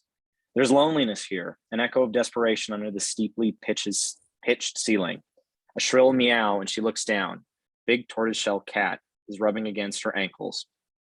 Clarice picks up the cat, scratches behind its ears. She glances up. In a full-length mirror. She and the cat stares back at her own reflection. Cut to Clarice sitting at the desk, turns the pages of a high school yearbook. The cat is curled on her lap. Cut to Clarice kneeling by the old Decca record player, flips through LPs and singles. The cat has wandered off. Cut to Clarice pulling a string to light up the closet. She's surprised and intrigued to see an extensive wardrobe groaning from the rod. A shelf above the rod is stacked high with sewing supplies in clear plexi boxes. She flips through the hanging clothes, pulls out one dress on its hanger for a closer look. The dress is very big to fit Frederica, but beautifully cut. Some of the seams still look unfinished. She turns it around, sees a big tissue dressmaker's pattern still pinned on the back. Favoring the sewing machine as Clarice turns, looks towards it. She hangs the dress on the closet doorknob, crosses to sit at the machine. She takes off its dust cover. She runs one hand over the cool metal as a taunting memory forms in her mind. Billy wants to change too, Clarice. But there's a problem of his size, you see. She turns, looks again at the unfinished dress. Suddenly she straightens, her attention riveted by something. Clarice's point of view, on the printed pattern down at the lower back of the outlined dress are 2 black triangles. We rush closer to their shapes before jumping back to Clarice, who stares at them, starting to tremble. Even if he were a woman, he'd have to be a big one. In flashback, those missing triangles of skin on the dead girl's back in the funeral home in West Virginia. Close on Clarice as she jumps to her feet with a fierce joy. Sewing dart, you bastard. Interior, Bimmel parlor downstairs. Clarice paces in an exuberant rush amidst the worn furniture. He's making himself a woman suit, Mr. Crawford, out of real women, and he can sew. This guy, he's really skilled. A dressmaker or a tailor or Starling. That's why they're all so big, because he needs a lot of skin. He keeps them alive to starve them a while to loosen their skin so that. Starling, we know who he is and where he is. We're on our way now. Where? Interior, FBI turbojet flying. Crawford sits at a communications console with Burroughs and headphones by his side. This forward section of the cabin is crammed with high-tech equipment, all lit up and whirring. Through a window, we see clouds, part of the jet's wing. Calumet City, edge of Chicago. I'll be on the ground in 45 minutes with the hostage rescue team. I'm back in charge, Starling. He's mine. Intercutting as Clarice reacts, her happiness for Crawford is tinged with disappointment at being so suddenly out of the hunt. Sir, that's great news, but how? Johns Hopkins finally came up with a name for us. We fed him into known offenders and he came up cherries. Subject's name is Jamie Gum, aka John Grant. Lecter's description was accurate. He just lied about the name. Inside the jet, moving angle from the rear of the cabin forward as we slowly pass the 12-man HRT. They're seated in full gear, hard shell armor, quietly checking and rechecking their bulging cases of weapons. Silencer automatics, shotguns, stun grenades. This Gum's a real beauty. Slaughtered both his grandparents when he was 12, did 9 years in juvie psychiatric, where Starling, he took vocational rehab and learned a useful trade. Sewing. Take a bow. Customs had some paper on his alias. They stopped a carton 2 years at LAX, live caterpillars from Suriname. The addressee was John Grant. Calumet Power and Light's given us 2 possible residences under that alias. We're hitting one. Chicago's SWAT taking the other. Chicago's only about 400 miles from here. I could be there in... No, Starling, there isn't time. And you've still got crucial work to do in Ohio. We want him for murder, not kidnapping. I'm counting on you to link him to the Bimmel girl before he's indicted. Yes, sir. I'll do my best. Starling, you've earned back your place in the academy. We never could have found him without you, and nobody's ever going to forget that. Least of all me. Yes, sir. Thank you, sir. Crawford switches off, feeling bad for her. On the console near him, the fax machine starts to chatter. He turns, looks. Here he comes, Jack. Close on an emerging sheet as Gum's face is printed out. We see just his hair, then the top of his forehead before we... Exterior, Bimmel backyard. Clarice walks slowly across the yard, absorbing all this news before suddenly leaping into the air and pumping her fist in triumph with a happy yelp. Then she sees Mr. Bimmel staring at her in surprise. He sits by his coop, smoking. Clarice, somewhat embarrassed, crosses over to him. Mr. Bimmel, did Frederica ever mention a man named Jamie Gum in Calumet City or John Grant? Did she know any men that so? She sold for everybody, stores, ladies, whatever. I don't know about men. Who was her best friend, Mr. Bimmel? Who'd she hang out with? Exterior, an isolated runway, O'Hare Airport. The FBI turbojet is parked, its gangway down. Crawford, Burroughs, and the HRT squad, carrying their bags of weapons, clatter rapidly down the metal steps. Freaked me out. Get your skin peeled off. Is that a bummer? Interior, saving and loan, Belvedere. Stacy Hubka, short, perky, early 20s, sits nervously at her desk talking to Clarice, who jots in her notebook. Ooh. In the background, beyond them, bank tellers, lines of waiting customers, music. They say she was just like rags, like somebody. Clarice? Hello? Shut the fuck up, Stacy. Did Frederica ever mention a man named Jamie Gum or John Grant? Do you think she could have had a friend you didn't know about? Oh, good, I can speak now. No way! She had a guy I don't know. Believe me, sewing was her life. She was really great at it. Poor Freddie. Did you ever work with her?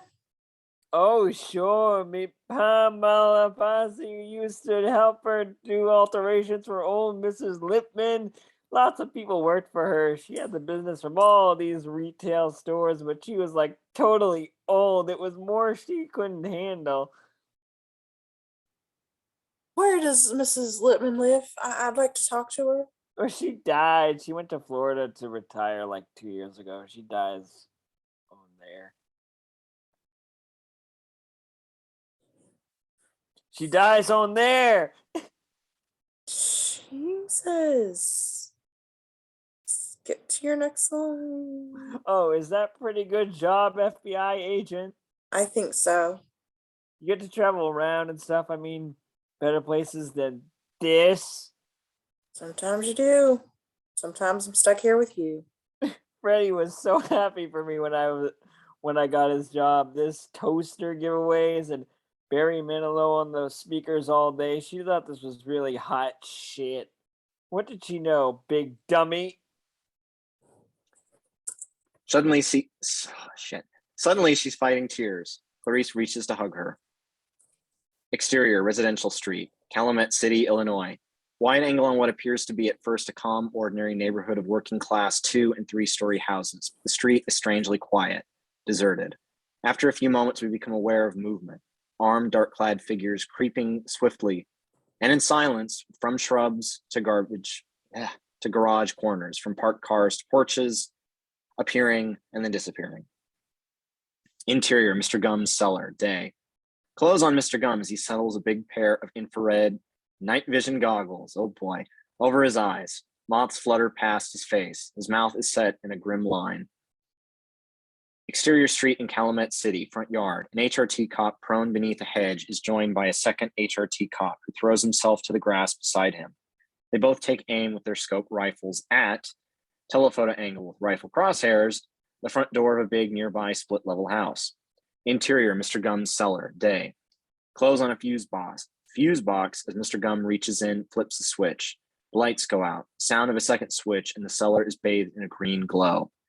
Exterior street in Calumet City, neighborhood's house.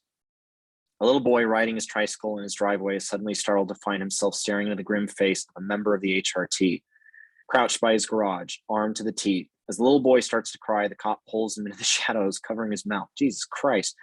Interior, Mr. Gum's cellar, day. Mr. Gum, in his kimono and goggles, creeps silently through his workrooms, knees bent, painted toes placed ever so delicately, the Colt held aloft, as more moths flutter past him in the eerie light. Exterior street in Calumet City, day. A florist's van turns the corner, comes slowly down the street, and cops the curb in front of the split level. The driver, in a gray delivery man's uniform and cap, climbs out of the cab, walks briskly to the panel door on the street side of the van, and slides it open. He leans in, comes out with a long, thin, red ribbon floral box, starts calmly towards the house. Interior, Mr. Gum's cellar, day. Mr. Gum's point of view, moving angle on the top of the oubliette, a glowing green circle in in the dark as it draws closer and closer, and then Catherine comes into view at the bottom of the pit. She is crouched, exhausted, staring straight up at him. She can't see him in this infrared darkness. Precious is curled into her stomach, asleep. The futon is up to Catherine's waist, but there's a clear shot at her head and neck. Mr. Gum, looking down at her, smiles. Exterior, street in Calumet City, suspect's house. Moving angle on the delivery man, seen from behind as he mounts 3 steps to the split level's front porch. Tucked into the small of his back is a 9mm automatic. Crawford and Burroughs have slipped out of the van and are crouched behind it now, with guns drawn, watching tensely as the delivery man settles the floral box in the crook of his left arm, reaches out with his right hand towards the buzzer. Interior, Mr. Gum's cellar. Slowly savoring the moment, Mr. Gum aims the big Colt, which is already cocked, using both hands. He is just about to squeeze the trigger when we hear his door buzzer, surprisingly loud and close by. He turns, startled, and sees dusty black metal box, the extension buzzer, mounted high on the wall, which is making a hideous, grating jangle. It finally stops, but not before waking Precious, who starts frantically barking off screen as Mr. Gum raises his gun again, spinning back towards his point of view, the bottom pit, where Catherine, hearing but still not seeing him, quickly yanks the futon over both herself and the dog. Instantly, the two of them become one squirming, indistinguishable mass. Mr. Gum bites his lip, his aim wavering, and he can't decide where to safely place his shot. Maddening buzzer sounds again, even more insistently, and he cries out with frustration and fury, but as the buzzer continues, he reluctantly uncocks his gun, looking up angrily towards his front door. Interior, Mr. Gum's front door. The door opens on a chain and Clarice peers in, smiling. Hi, good afternoon. I was wondering if you could help me. I'm looking for Mr. Littman or Miss Littman's family. Mr. Gum frowns at Clarice, but for the first time ever, we get a well-lit view of his bland, Pale-eyed moon of a face. They don't live here anymore. Exterior, front door of suspect's house, Calumet City. The delivery man yanks a 12-pound sledgehammer from the floral box, swings it with all his might against the doorknob, blowing it through as moving angle. Crawford and Burroughs race towards the door, guns up. Exterior, Mr. Gumm's front door, day. Mr. Gum starts to close the door only to have Clarice push back against it, politely but firmly. She holds up her ID. Excuse me, but I really do need to talk to you. This was Mrs. Lippman's house. Did you know her? Just briefly, what's the problem, officer? Interior, suspect's house, Calumet City.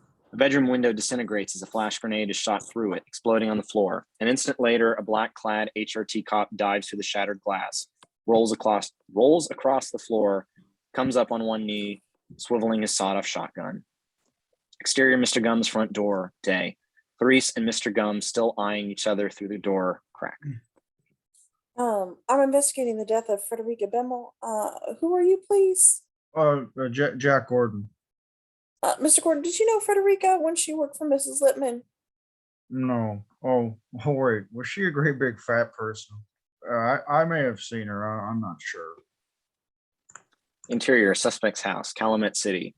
Moving angle as Burroughs moves quickly down a hallway and enters the living room where Crawford is standing with his gun held down by his side, surrounded by several other cops. Burroughs shakes his head. Nothing here. Interior, Mr. Gumm's front hallway. Mr. Gum glances briefly over his shoulder towards his kitchen, then turns back to Clarice with a smile.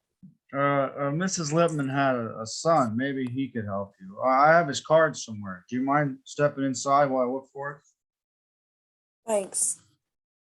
Angle favoring the Colt Python, which rests on a counter just inside the open kitchen doorway. Through this doorway, we watch as Mr. Gum, at the end of his front hall, slips the chain. Clarice enters, closing the door behind her. Exterior, front yard of suspect's house, Calumet City.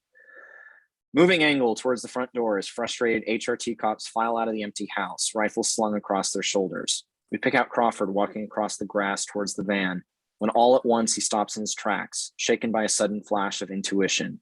Camera rushes very closely on his stricken face. Clarice. Interior, Mr. Gumm's parlor. Clarice, pulling her notebook from her shoulder bag, glances around the musty-looking room.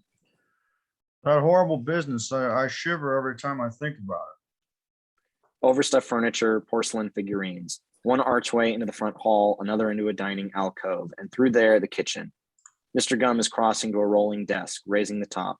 He bends over, begins poking through cubby holes. His tone is casual, neutral. Are they close to catching somebody, you think? I think we may be, yes. Mr. Gum stiffens, almost imperceptibly. His back is to her as he continues opening drawers, rustling papers. Mr. Gordon, did you take over this place after Mrs. Lippman died? Yes, I bought the house from her 2 years ago. Did she leave any records here, tax or business records? Maybe a list of employees? Clothes on Mr. Gum's back as he continues his rummaging. Oh, no, nothing at all. Has the FBI learned something? Because the police here don't seem to have the first clue. Out of the folds of his kimono crawls a death's head moth. It creeps slowly to the center of his back, raising its wings. Do you have his description yet or some fingerprints? Clarice, unaware, is still glancing around the room. For several agonizing moments, we think she won't see the moth, but then she turns, does see it, and her eyes freeze, a beat of pure fear, a tremendous struggle to keep her voice calm. No, we don't. Very carefully, she drops her notebook back into her bag, lowers the bag to the floor. With her fingertips, she brushes back the edge of her blazer, loosening its drape. Mr. Gum turns back towards her cheerfully, holding out business cards. Hey, here's that number. Clarice keeps her distance. They're about 10 feet apart. Good, thank you, Mr. Gordon. Do you have a phone I could use? Mr. Gum is about to reply when the moth suddenly flies up from behind him, flutters past his face. He turns, looking at it. He looks back at Clarice, his mouth still open. Her eyes are unmoving, locked on his. His eyes stare back at her, widen. They know each other. In the kitchen. I'll show you. Clarice whips out her gun, gripping it in both shaking hands. Okay, Mr. Gum, you're under arrest. Down on the floor. Hands spread. Hands and legs spread wide. Move it. Mr. Gum turns, then all at once, in 2 quick steps, he is gone, disappearing into his dining alcove and kitchen. Clarice hesitates just a split second to shoot him in the back, and then it's too late. Shit. Interior Mr. Gum's kitchen. Clarice hurries inside, moving low, swiveling her gun. Her point of view moving. Kitchen is empty. To one side, a door still shuddering on its hinges. Clarice rushes to this, pauses, then elbows the door aside, aiming her gun down. An empty stairwell, brightly lit, leading to the cellar. 2 doors facing the bottom, both open. No sign of Mr. Gum. Clarice hates this. Which door? It's a trap. What to do? She is very scared, but suddenly hears the distant scream of Catherine Martin somewhere down there in that killing maze. Clarice rushes to the doorway and down the stairs. Behind her on the kitchen counter, there's an empty space. The Colt Python is gone. Interior Mr. Gum's cellar. Moving angle with Clarice hurrying down the steps. More screams. They seem to be coming from the left door. Clarice goes that way, entering a brick-walled passage. Pipes overhead, naked bulbs. The lighting, though dim, is incandescent. Mr. Gum has switched off his infrared system. Clarice comes to a T-shaped intersection, stops. Another scream, again to her left, and the barking of a dog. Clarice follows her gun around the corner, looking right. Empty passageway, but doors opening off it. He could be lurking behind any of them. She looks left, sees an opening into some kind of chamber. The noises are louder, coming from there. Clarice moves cautiously towards this chamber. Interior uvulate chamber. Clarice moves in, hugging the wall, gun swiveling. Her point of view moving, the open top of the pit, beyond it. The other 2 doorways, opening into this room. Jesus, he could come through either one of them or come up behind her. She moves to the pit, looks down very briefly, sees Catherine screaming, hysterical, and a little white dog barking. Clarice kneels, staring up from one door to another. She can't cover them all. She's totally exposed. And what's the dog doing there? FBI, Catherine, you're safe. Safe shit, he's got a gun. Get me out of here!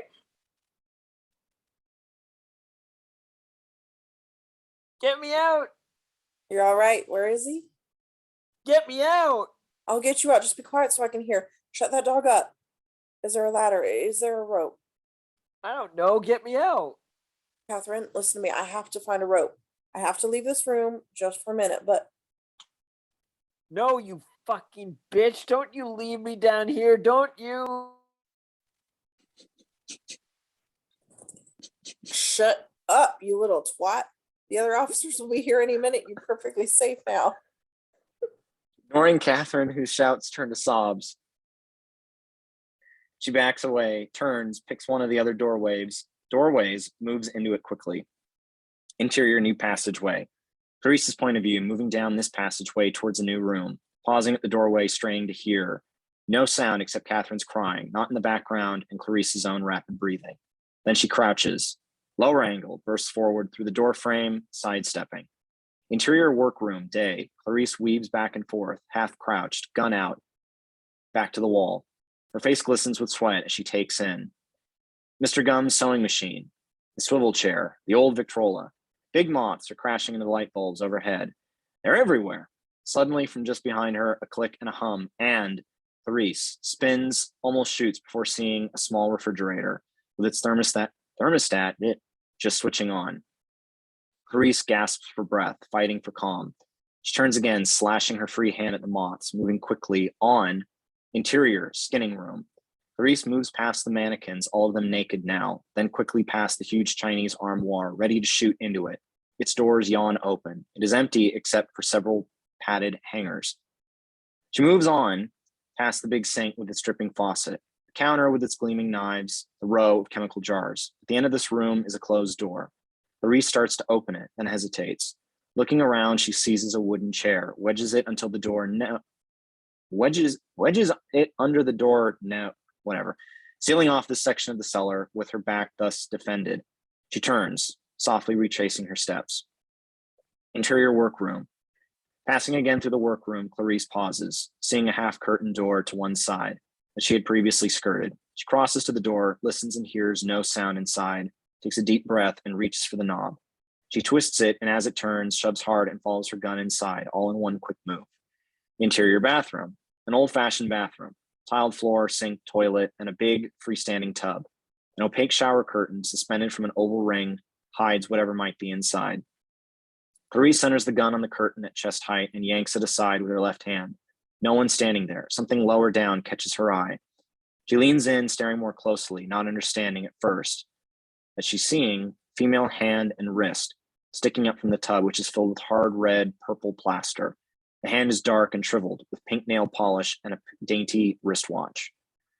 As Clarice is reacting with horror to this sight, the lights go out, to be replaced a split second later by the eerie green glow of Mr. Gum's infrared system. Clarice cries out, turns blindly, reaching for the door, can't find it, free hand clawing desperately into what is, for her, utter darkness. Sound of Catherine keening again in the far distance. Clarice stumbles, goes to her knees, rights herself, finally clutches the door frame. Interior, Mr. Gum's workroom. Clarice emerges from the bathroom in a half crouch, arms out, both hands on the gun, extended just below the level of her unseeing eyes. She stops, listens. In a raw nerve darkness, every sound is unnaturally magnified. The hum of the refrigerator, the trickle of water, her own terrified breathing, and Catherine's far away, echoing sobs.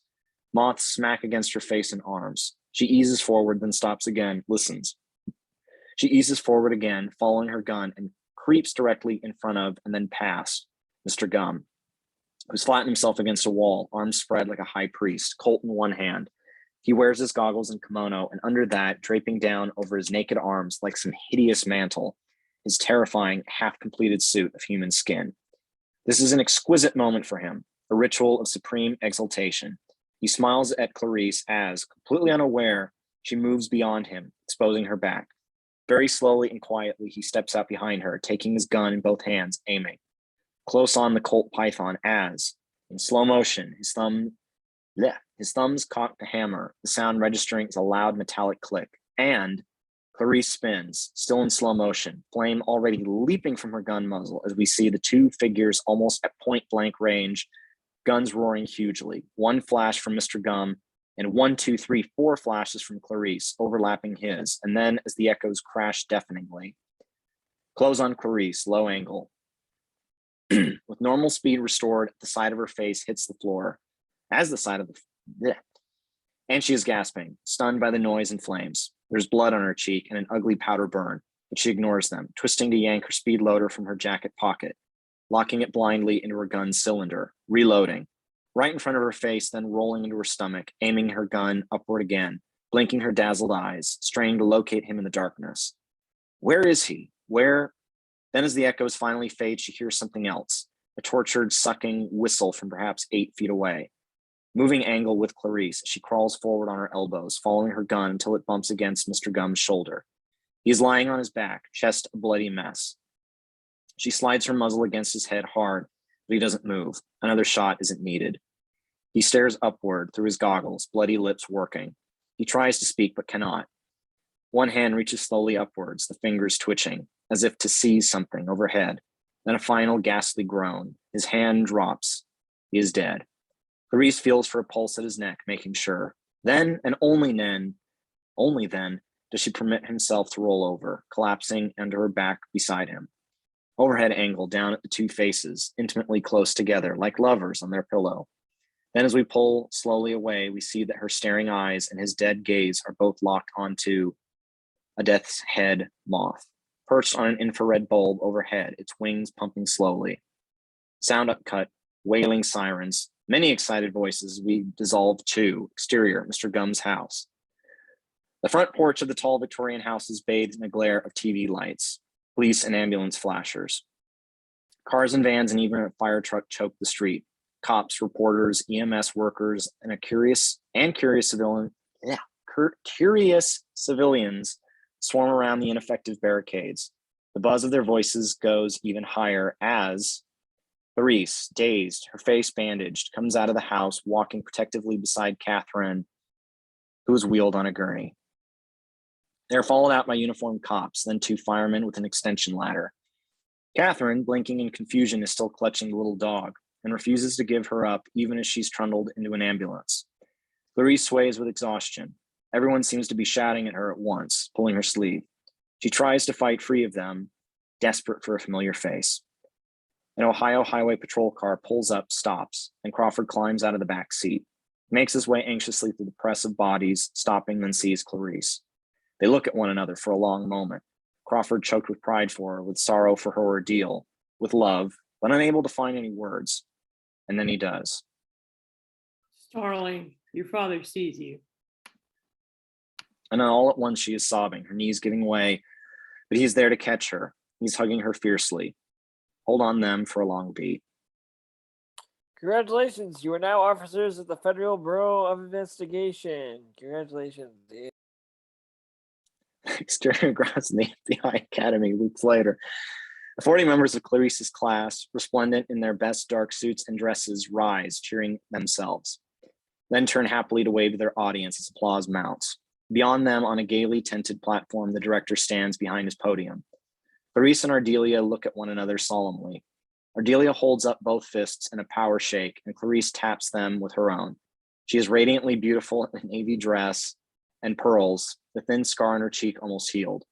Ardelia turns, waving toward the crowd. Then Clarice's thoughts are elsewhere.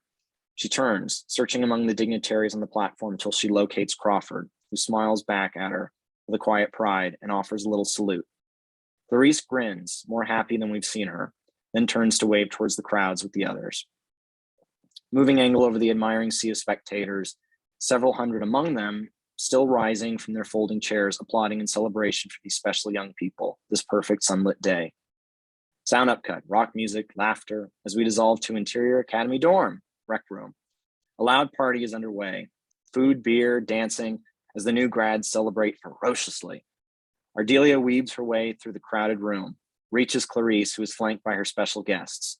Pilcher and Roden, the two ardent scientists Ardelia has to shout at Clarice over the din. Agent Starling, telephone. Agent Map, thank you. She nods to Pilcher, leaves them. Roden, who's quite happily drunk, grabs the startled Ardelia around the waist. Hello, gorgeous. Let's get down. Just ignore him. He's not a PhD. Interior dorm hallway. Clarice picks up the dangling payphone, speaks happily. Starling. Well, Clarice, have the lambs stopped screaming? She freezes, stunned by the familiar voice. Then she turns, waving frantically towards Ardelia, who is just inside the rec room door at the end of the hall, lost in conversation with Pilcher and Roden. Ardelia glances at her briefly, but misunderstands, waves cheerfully back. Don't bother with the trace. I won't be on long enough. Clarice turns back, gripping the phone more tightly. Where are you, Dr. Lecter? Exterior, clean night sky. Very beautiful, glittering with countless stars. Where I have a view, Clarice. Moving down, we see a rolling lawn, a curving bay, boats ride at anchor, lights shimmering. Orion is looking splendid tonight, and Arcturus the herdsman with his flock. Dr. Lecter smiles into his mobile phone. He is stretched out on a lounger on a tiled patio, languidly paring an orange with a penknife. His appearance is quite altered, a beard, glasses, lighter hair. He's had some cosmetic surgery as well. Your lambs are still for now, Clarice, but not forever. You'll have to earn it again and again, this blessed silence, because it's the plight that drives you, and the plight will never end. Dr. Lecter. I have no plans to call on you, Clarice. The world is far more interesting with you in it. Be sure to extend me the same courtesy. No, I can't make that promise. Goodbye, Clarice. You looked so very lovely today in your blue suit. Interior dorm hallway. As Clarice reacts, the full weight of his words sinking in. Dr. Lecter? Dr. Lecter! But only a dial tone comes from the phone. She is still staring at her receiver in shock as we, exterior, moonlit patio. Dr. Lecter sighs, sets his phone down, then rises. Popping an orange section into his mouth, he turns towards the brightly lit house. Stepping delicately over the sprawled body of a uniformed security guard, he walks in through open French doors. Interior, book-lined study. In a swivel chair amidst the wreckage of his papers and books is the writhing figure of Dr. Frederick Chilton. The extreme intricacy of his bindings recalls Dr. Lecter's own former restraints. His screams are muffled by the tape over his mouth. He stares at Dr. Lecter like a rabbit, trapped in headlights. Dr. Lecter considers him for a genial moment, then raises the little penknife. His eyes are twinkling. Well, Dr. Chilton, shall we begin? Fade out.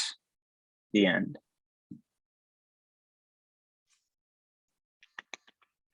Yay! Oh my God. That was fantastic. Thank you to everyone who watched, everyone participating. You did a wonderful job. Sufficiently creepy on all ends. I love it. All right. Have a good night.